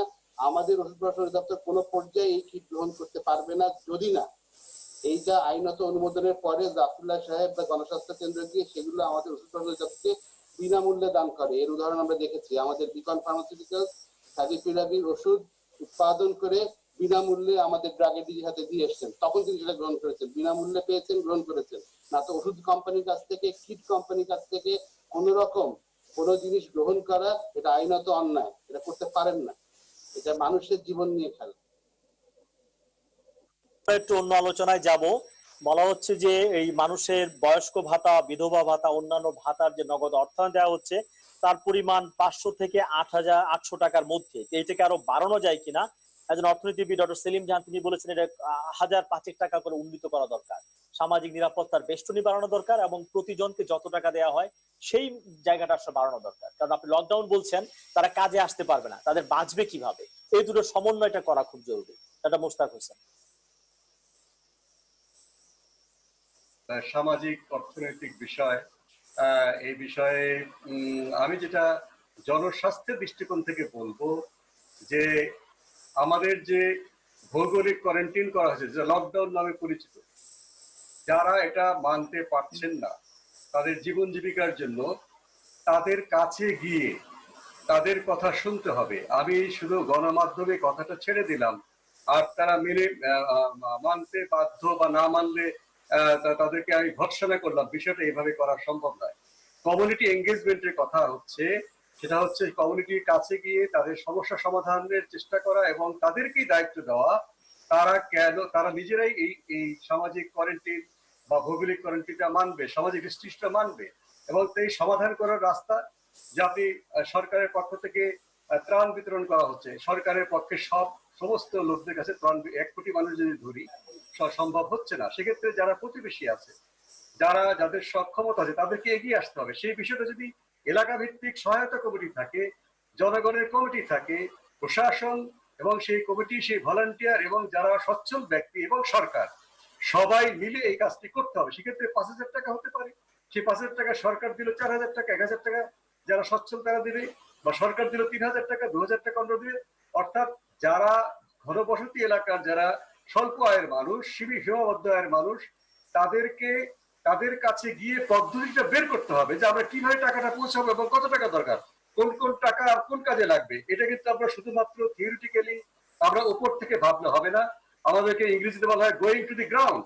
সেই গ্রাউন্ডে না গেলে, অর্থাৎ কমিউনিটিকে এঙ্গেজ না করলে। গ্রাউন্ডের যে খবর আমরা পাচ্ছি মুস্তাক ভাই, এটা ভালো খবর না। সেখানে ত্রাণ চুরির অনেক ঘটনা ঘটছে, অনেক মেম্বার চেয়ারম্যানের বাসায় বস্তা পাওয়া যাচ্ছে এবং কয়েকজনকে বরখাস্ত করা হয়েছে। এরকম প্রচুর অসংখ্য নমুনা কিন্তু আমরা পাচ্ছি, খবরগুলো আমরা পাচ্ছি।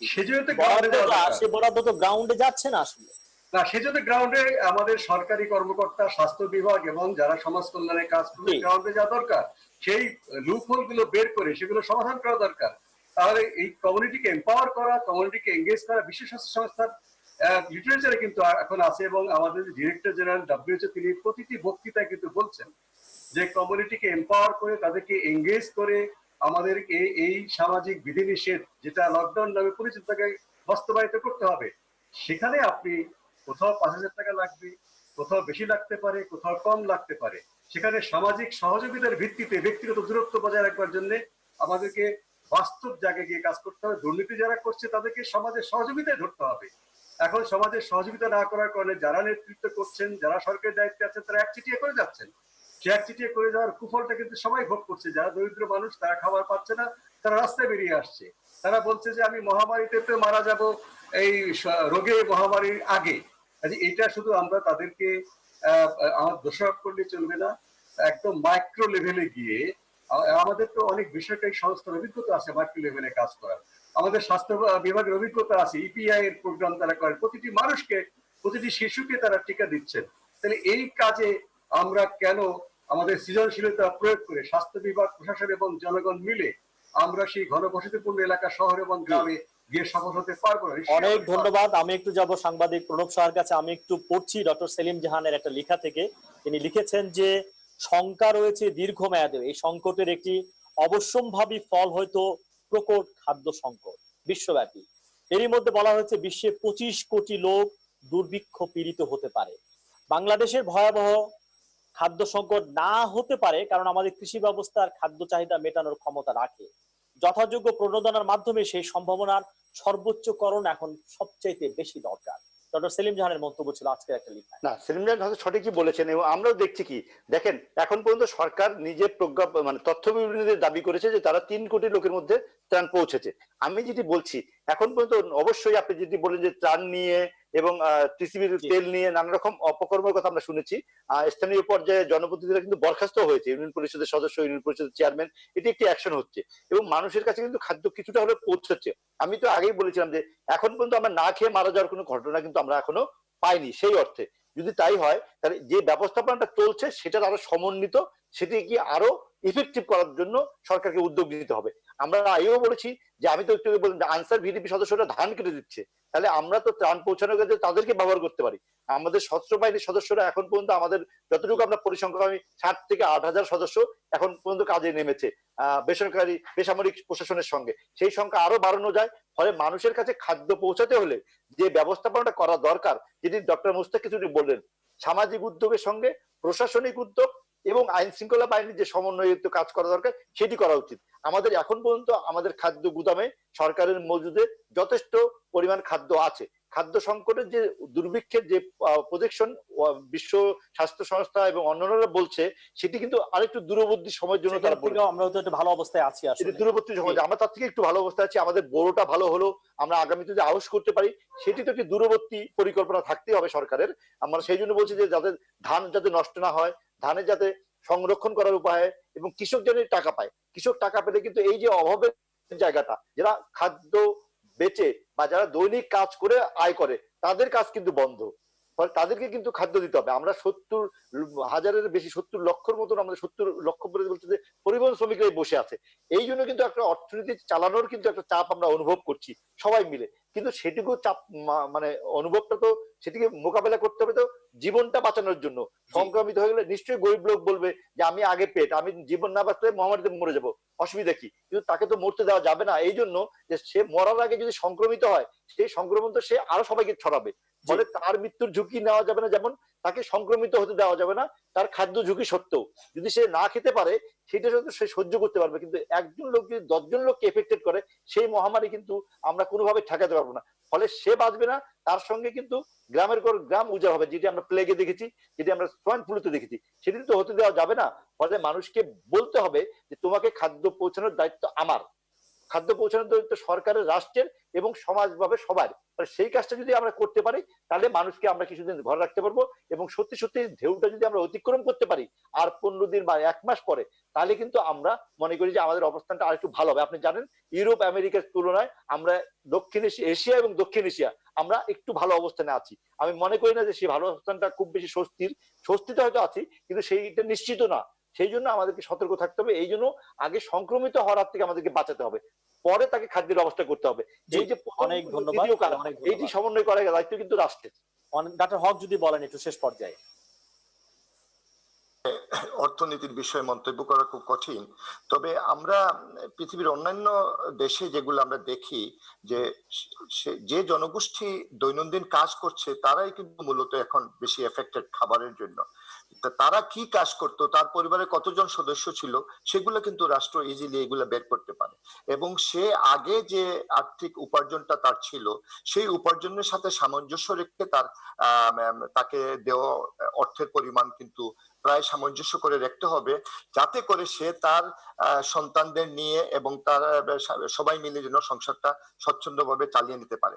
অর্থাৎ যেটি আমার প্রিয় সাংবাদিক সাহেব যেটি বলছেন, যে সেটা হলো যে আগে তাকে কিন্তু আপনি রোগ থেকে মুক্ত রাখতে হবে। আর খাবার যেটা তিনি যথার্থই বলেছেন, যে আমাদের দেশে খাদ্য উৎপাদন বা যে চাল দানের আমাদের যে অবস্থা, সেখানে আমরা যে খুব একটা ক্ষুধামন্দে আমরা পড়ে যাব তা কিন্তু নয়, কিন্তু সেই কৃষকের দিকেও আমাদের তাকাতে হবে, আর দৈনিক যারা রোজগার করেন তাদের দিকেও তাকাতে হবে। এটা রাষ্ট্রের দায়িত্ব, রাষ্ট্র যথাযথভাবে ঠিক করবে। তবে গুটি কয়েক জনপ্রতিনিধির আচরণে আমাদের কি মন খারাপ হলে চলবে না। কয়েক হাজার আমাদের নাগরিক রয়েছে, সেখানে কমিউনিটিতে ইনভলভ করতে হবে, ল এনফোর্সিংকে ইনভলভ করতে হবে, প্রশাসনকে ইনভলভ করতে হবে, প্রয়োজনে সেখানে ধর্মীয় প্রতিষ্ঠানের প্রতিনিধিদেরও ইনভলভ করা যায়। এই ধরনের যদি একটা টিম করা যায় এবং তারা তাদের ওয়ার্ডে ঘুরে জনপ্রতিনিধিদের মাধ্যমে প্রতিদিনের বা প্রতি সপ্তাহ খাবার দেওয়া যায়, খাবার দিয়ে তাকে বলতে হবে তুমি ঘর থেকে বের হবে না। কেউ কেউ বলছেন যে ত্রাণ বিতরণের পুরো দায়িত্বটা সেনাবাহিনীকে দেওয়া যায় কিনা? পুরোপুরি সেনাবাহিনী দেওয়া ঠিক কতটুকু যৌক্তিক হবে? সেনাবাহিনীর প্রতি ওই ধরনের আস্থা মানুষের আছে এখন, সেনাবাহিনীর ঘটনাগুলো হচ্ছে এই সময় খুব ঝুঁকিপূর্ণ আসলে। মানুষ কিন্তু লকডাউন মানবে না, যদি খাবার না থাকে সে কিন্তু লকডাউন মানবে না, শুধু বিক্ষোভ করবে, সে কিন্তু রাস্তায়। সেনাবাহিনী ক্যান বি এ কম্পোনেন্ট, কিন্তু এটার সাথে আমার জনপ্রতিনিধি রাখতে হবে, আমার প্রশাসন রাখতে হবে, এলাকার যে এলিট আছে তাদেরকে রাখতে হবে, কমিউনিটিকে ইনভলভ করতে হবে। তাহলে মানুষ কিন্তু বিষয়টা স্বচ্ছন্দের সাথে গ্রহণ করবে, এবং সেনাবাহিনী can be one of the component, একটা কম্পোনেন্ট সেনাবাহিনী থাকতে পারে। জি, আর লকডাউন তুলে নেওয়ার ব্যাপারটা কি হবে? লকডাউন তুলে নেওয়ার ব্যাপারে আসলে 1 মাস বলা হচ্ছে, এটা হিসাব করব কিভাবে আমরা? আসলে অনেক ধরনের থিওরি আছে। আসলে এখানে বিশেষজ্ঞরা বসে আছেন, সেখানে আমার থিওরি দেওয়া কতটুকু যৌক্তিক হবে আমি জানি না। জন হপকিন্স ইউনিভার্সিটি তাদের দুইটা থিওরি আছে, কিন্তু একটা হলো মিটিগেশন, একটা হলো সাপ্রেশন। সাপ্রেশন লকডাউন যেটা তারা বলে সেটা হলো 49 ডেজ আপনি এক নাগারে সবকিছু বন্ধ করে রাখবেন, একেবারে সিলগালা করে রেখে দিবেন আপনি, যদি সেটা পারেন। তাহলে সেখানে কিন্তু এই 49 ডেজ যাদের খাবার দেওয়ার প্রয়োজন তাদেরকে কিন্তু খাবার বাড়িতে পৌঁছে দিতে হবে। খাবার পৌঁছে না দিলে কিন্তু সে ঘর থেকে বের হবে।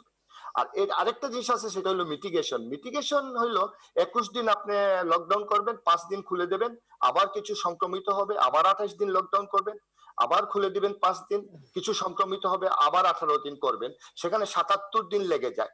তো মিটিগেশনটা করে কিন্তু আমেরিকা এবং ইতালির কিন্তু খুব ভালো লাভ হয় নাই, তারা কিন্তু ক্ষতিগ্রস্ত হয়েছে। আর সাপ্রেশন করেছে কিন্তু চায়না এবং কোরিয়া, তারা কিন্তু এদিকে অনেক সফল হয়েছে। সরকার তার আর্থসামাজিক একটা ফর্মুলা দিলেই তো হবে না, থিওরি দিলেই হবে না। সরকার টোটাল জিনিস বিচার বিশ্লেষণ পর্যবেক্ষণ করে সে দেখবে কোনটা তার দেশের প্রেক্ষাপটে, তার জনগণের আর্থিক ক্ষমতার প্রেক্ষাপটে কোনটা লাক্সই হবে, সেই লাক্সই জিনিসটাই সে সেখানে প্রয়োগ করতে পারে। অনেক ধন্যবাদ। ডক্টর স্বপ্নিল, আপনি যদি একটু বলেন এই বিষয়ে। আমি আসলে এত জটিল হিসাব বুঝি না, আমি একটা নিজের মতো করে হিসাব বুঝি। তা হচ্ছে এই ভাইরাসের ইনকিউবেশন পিরিয়ড হচ্ছে 14 দিন, আর ইম্পেরিয়াল কলেজ লন্ডন বলছে অ্যাভারেজ হসপিটাল স্টে 10 দিন, হয় 10 দিনের মধ্যে ঘরে মানুষ ভালো হবে বা মারা যাবে, তাহলে 24 দিন। একটি লকডাউন করার 24 দিন পরে আপনি রোগের পুরো ম্যাগনিটিউডটা বুঝতে পারবেন। আর এর মধ্যে যদি কোনো বড় অঘটন ঘটান, যেটা 26 মার্চ ঘটিয়েছি ঢাকার বাইরে যে, 4 এপ্রিল ঘটেছি ঢাকায় এসে, আর কদিন আগে 18 তারিখে ঘটিয়েছি ব্রাহ্মণবাড়িয়ার আমার জানা যায় যে, তাহলে এর সাথে 28 দিন করে যোগ দিতে হবে। এবং আমার মনে হয় আমাদের সরকার সেই পলিসিটাই ফলো করছে। আমরা ওই যেটা সাপ্রেশন বলছেন, সাপ্রেশন পলিসিতেই থাকার চেষ্টা করছি উইথ সাম মডিফিকেশন। আমার হিসাবে ব্রাহ্মণবাড়িয়ার 18 তারিখ ধরলে আগামী মাসের 7 তারিখের দিকে আমরা এটা পূর্ণ ম্যাগনিটিউডটা বুঝতে পারবো যে আসলে আমাদের কি হচ্ছে। সেটা একদম ঘড়ির কাঁটা অঙ্কের হিসাবে চলবে না, তো আমার কাছে এটা মানে 3-4 তারিখ থেকে 9-10 তারিখের মধ্যে আমরা বুঝতে পারবো। মে মাসের 3-4 তারিখ থেকে আমরা যারা আগে মনে করছিলাম যে 18 তারিখ 19 তারিখ থেকে 28-এর মধ্যে সংখ্যাগুলো বাড়বে, সেটা কিন্তু বাড়ছে। তো আমরা হয়তো আরেকটু বাড়তে পারি, আমি আশাবাদী না। আমি আমার যতটুকু বিজ্ঞান বোঝার চেষ্টা আমি করেছি, ঘরে বসে বসে নিজেকে নিজে শেখানোর চেষ্টা করেছি, যেভাবে মাস্টারি করার চেষ্টা করেছি, তাতে আমার ধারণা আগামী মাসের প্রথম সপ্তাহ পর এখন যে অবস্থা আমরা আছি যে আরেকটু স্ট্রিক্ট হতে পারি বা এইটুকু ধরে রাখতে চেষ্টা করতে পারি, তাহলে আগামী মাসের প্রথম সপ্তাহ পরে হয়তো আমরা যে দৈত্যটা আমাদের সামনে দাঁড়িয়ে আছে তাকে ধাক্কা দিয়ে শুইয়ে দেওয়ার কাছাকাছি বা কার থেকে ফ্ল্যাট করার দিকে এগোতে পারবো। জি, ডাক্তার খন্দকার কিছু যোগ করবেন কিনা? জি, ধন্যবাদ। আমি আসলে আশান্বিত হতে চাই, আমি আলো দেখতে চাই। কারণ দেখুন, 71 সনে আমরা যখন এরকম একটা পরিস্থিতিতে পড়েছিলাম, আমাদের নেতা কিন্তু আমাদের দেশে ছিলেন না, কিন্তু আমরা মানুষগুলো কিন্তু ঠিকই জয় বের করে এনেছি। তখন আমাদের কিন্তু 1.5 কোটি মানুষ বাহিরে বিদেশে ছিল না, তারপরেও কিন্তু আমরা না খেয়ে থাকিনি এইরকম সময়েও। আর আমরা এখন কেন আশাহত হব? আমি আশাহত হতে চাই না। আমি মনে করি না যে আমরা এইরকম খাদ্য সংকটে পড়বো। এই মুহূর্তে আমাদের বেঁচে থাকাটাই আসল কথা। আমরা চলুন এই জায়গাটিতে আমরা দেখি, অর্থনীতি পরে দেখা যাবে। আগে আমরা সবাই একসাথে বাঁচি, তারপর আসুন আশার আলো দেখি। ধন্যবাদ। জি, ডাক্তার মোস্তাক হোসেন।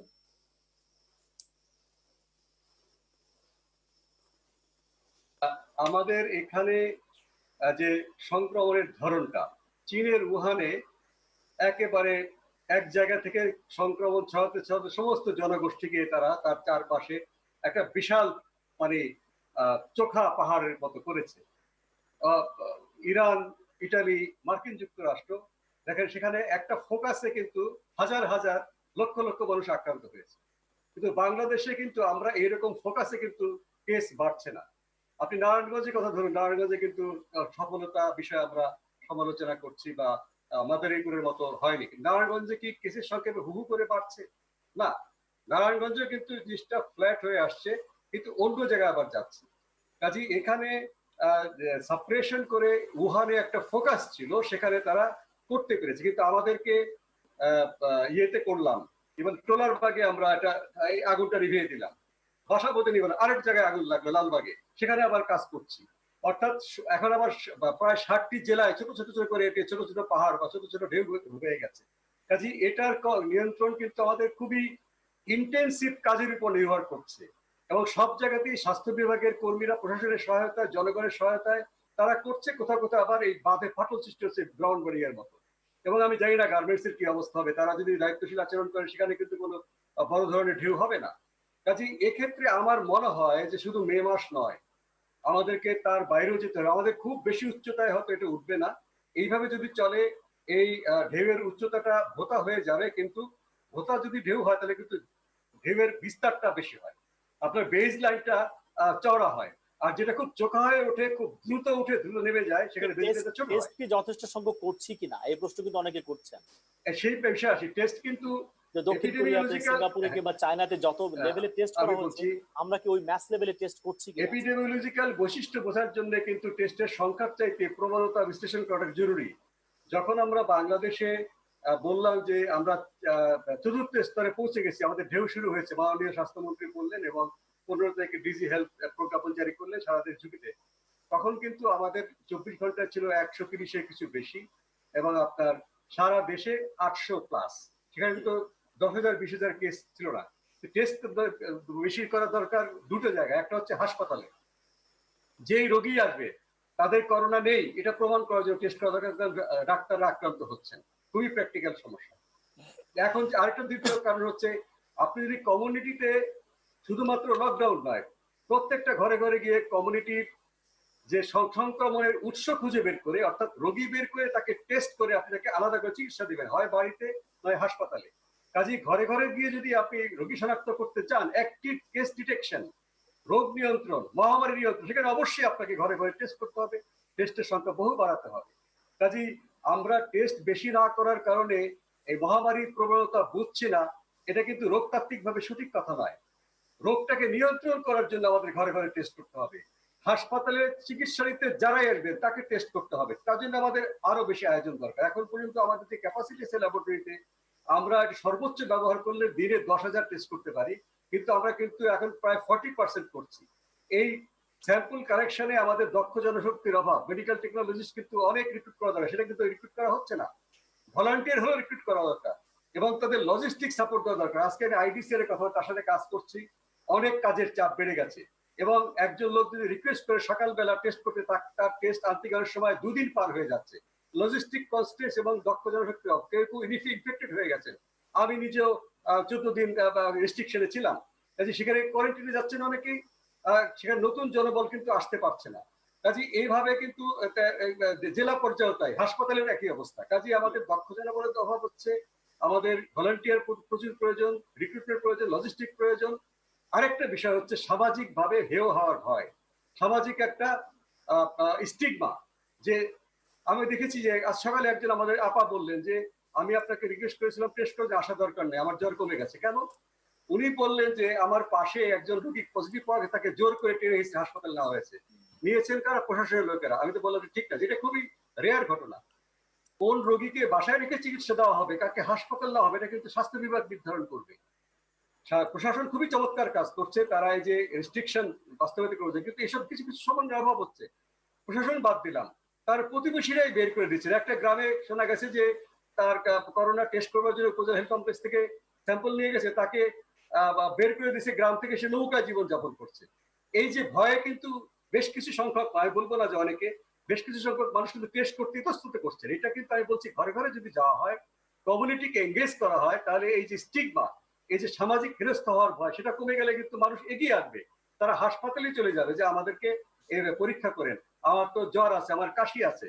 সে কাজে এই স্টিগমাটা দূর করা দরকার। প্রথম হচ্ছে আমাদের জনবলের সংকট এবং লজিস্টিক সংকট দূর করা দরকার। তাহলে ঘরে ঘরে গিয়ে টেস্ট করা এবং প্রচুর পরিমাণে টেস্ট, অন্তত বাংলাদেশে 10,000 টেস্ট প্রতিদিন করা দরকার। আমাদের যে 19টা বা 20টা প্রতিষ্ঠান আছে, আরো কিছু বাড়বে, সেই সক্ষমতা তৈরি হয়েছে আমাদের।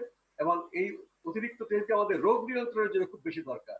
রোগতাত্ত্বিক প্রবণতা আমরা বুঝছি, রোগ নিয়ন্ত্রণের জন্য আমাদেরকে অবশ্যই নিবিড় ভাবে সক্রিয় কেস ডিটেকশন করে সংক্রমণটা যদি আমরা তুলতে পারি, নিশ্চয়ই সফল হব। 3 থেকে 4 মিনিট সময় আছে, শেষ পর্যায়ে যদি প্রণব সাহায্য বলেন 1 মিনিটের মধ্যে। আমি বলবো যে যেটি ডাক্তার মোস্তাক বলছেন, দেখেন আমরা এই গত 8ই মার্চ থেকে যদি দেখেন যে আমরা মার্চের প্রায় 26-27 তারিখে চলে আসলাম, আমরা প্রথম 1 মাসে দেখলাম কি শুধু আইডিসিআর, আর কেউ টেস্ট করলো না। কিন্তু এখন সেটি কিন্তু সংখ্যা বাড়তে বাড়তে 27তম সংখ্যায় আমরা পৌঁছে গেছি। আমরা এটা এই জন্য আমরা বলছি যে এইটি একটু তড়িৎ গতিতে করা হয় না শুরুর দিকে। যদি হতো তাহলে কিন্তু আমরা পরীক্ষার সংখ্যা, শনাক্তের সংখ্যা আরো বাড়াতে পারতাম, ফলে একটু দেরি করে হয়ে গেছে। এখন এটি কিভাবে সামাল দেবো? আমাদের যে এপি সেন্টার, আমরা কি নারায়ণগঞ্জে খুব বেশি পরীক্ষা করতে পারছি, যেখানে আমরা বেশি আক্রান্ত আছে বলে আমরা সন্দেহ করছি? আমরা কি গাজীপুরে বেশি টেস্ট করতে পারছি? আমরা কি কিশোরগঞ্জ বা নরসিংদীতে টেস্ট করতে পারছি? আমরা ঢাকা শহরে কতটা পারছি? আমি মনে করি এই জায়গাটা আরেকটু জোরালো হওয়া উচিত এবং এইটি যে কতদিন থাকবে সেটি তো জনস্বাস্থ্য বিশেষজ্ঞরা বলবে। তবে আমি মনে করি এই পরীক্ষার জায়গাটি আরেকটু বাড়াতে হবে। আজকে আমাকে যশোরের বিজ্ঞান প্রযুক্তি বিশ্ববিদ্যালয়ের একজন কর্মকর্তা বলছিলেন যে নমুনা সংগ্রহের ক্ষেত্রে ভুল হচ্ছে, এবং আমরা ঢাকাও দেখছি যে নমুনা সংগ্রহের ক্ষেত্রে অনেক পরীক্ষা বাতিল হচ্ছে। আমরা রাজশাহীতে এই খবর পাচ্ছি। ফলে যেখানে যেখানে নতুন পরীক্ষা কেন্দ্র হচ্ছে সেখানে দক্ষ জনবল তো আমাদের নেই। ফলে এটাকে আরো কিভাবে মোকাবেলা করবো সেই উপায় কিন্তু ডাক্তার মুস্তাকদেরকে এবং সংশ্লিষ্ট যারা আছে তাদেরকে বের করতে হবে। আমরা শুধু সামাজিকভাবে সাপোর্ট দিতে পারবো। বলেন শেষ 1 মিনিটে ডক্টর খন্দকার। আচ্ছা, ধন্যবাদ। আমি আসলে দেখছি যে ইন্টিগ্রেশনের জায়গাটা আমাদের ভুল হয়েছে।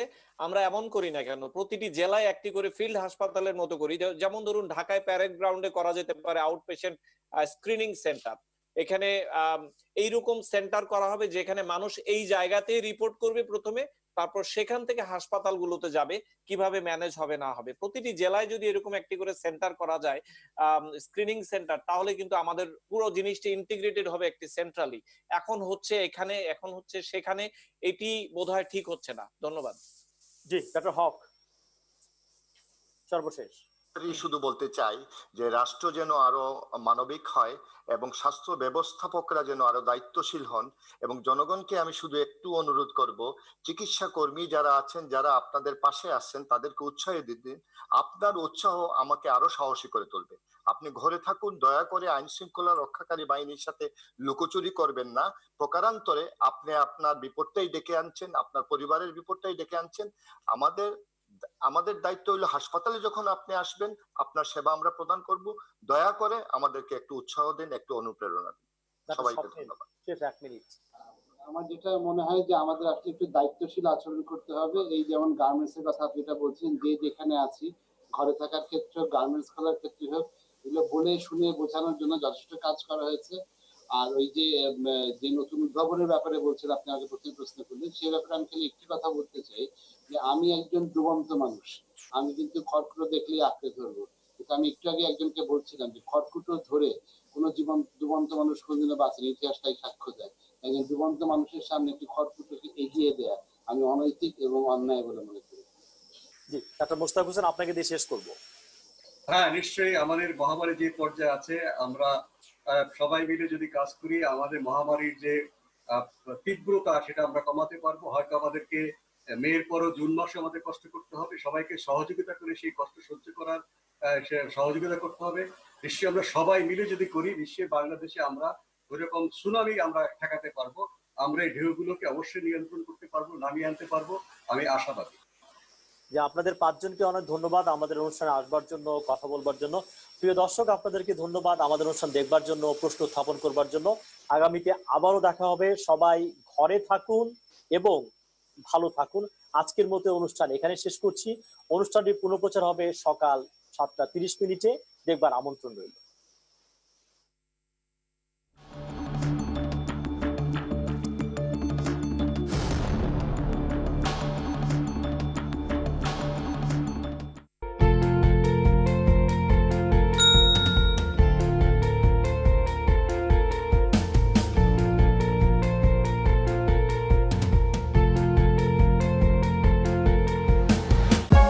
For more updates, subscribe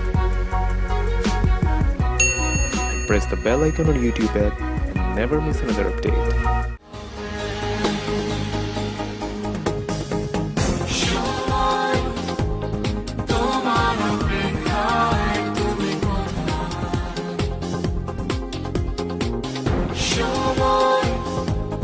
তোমার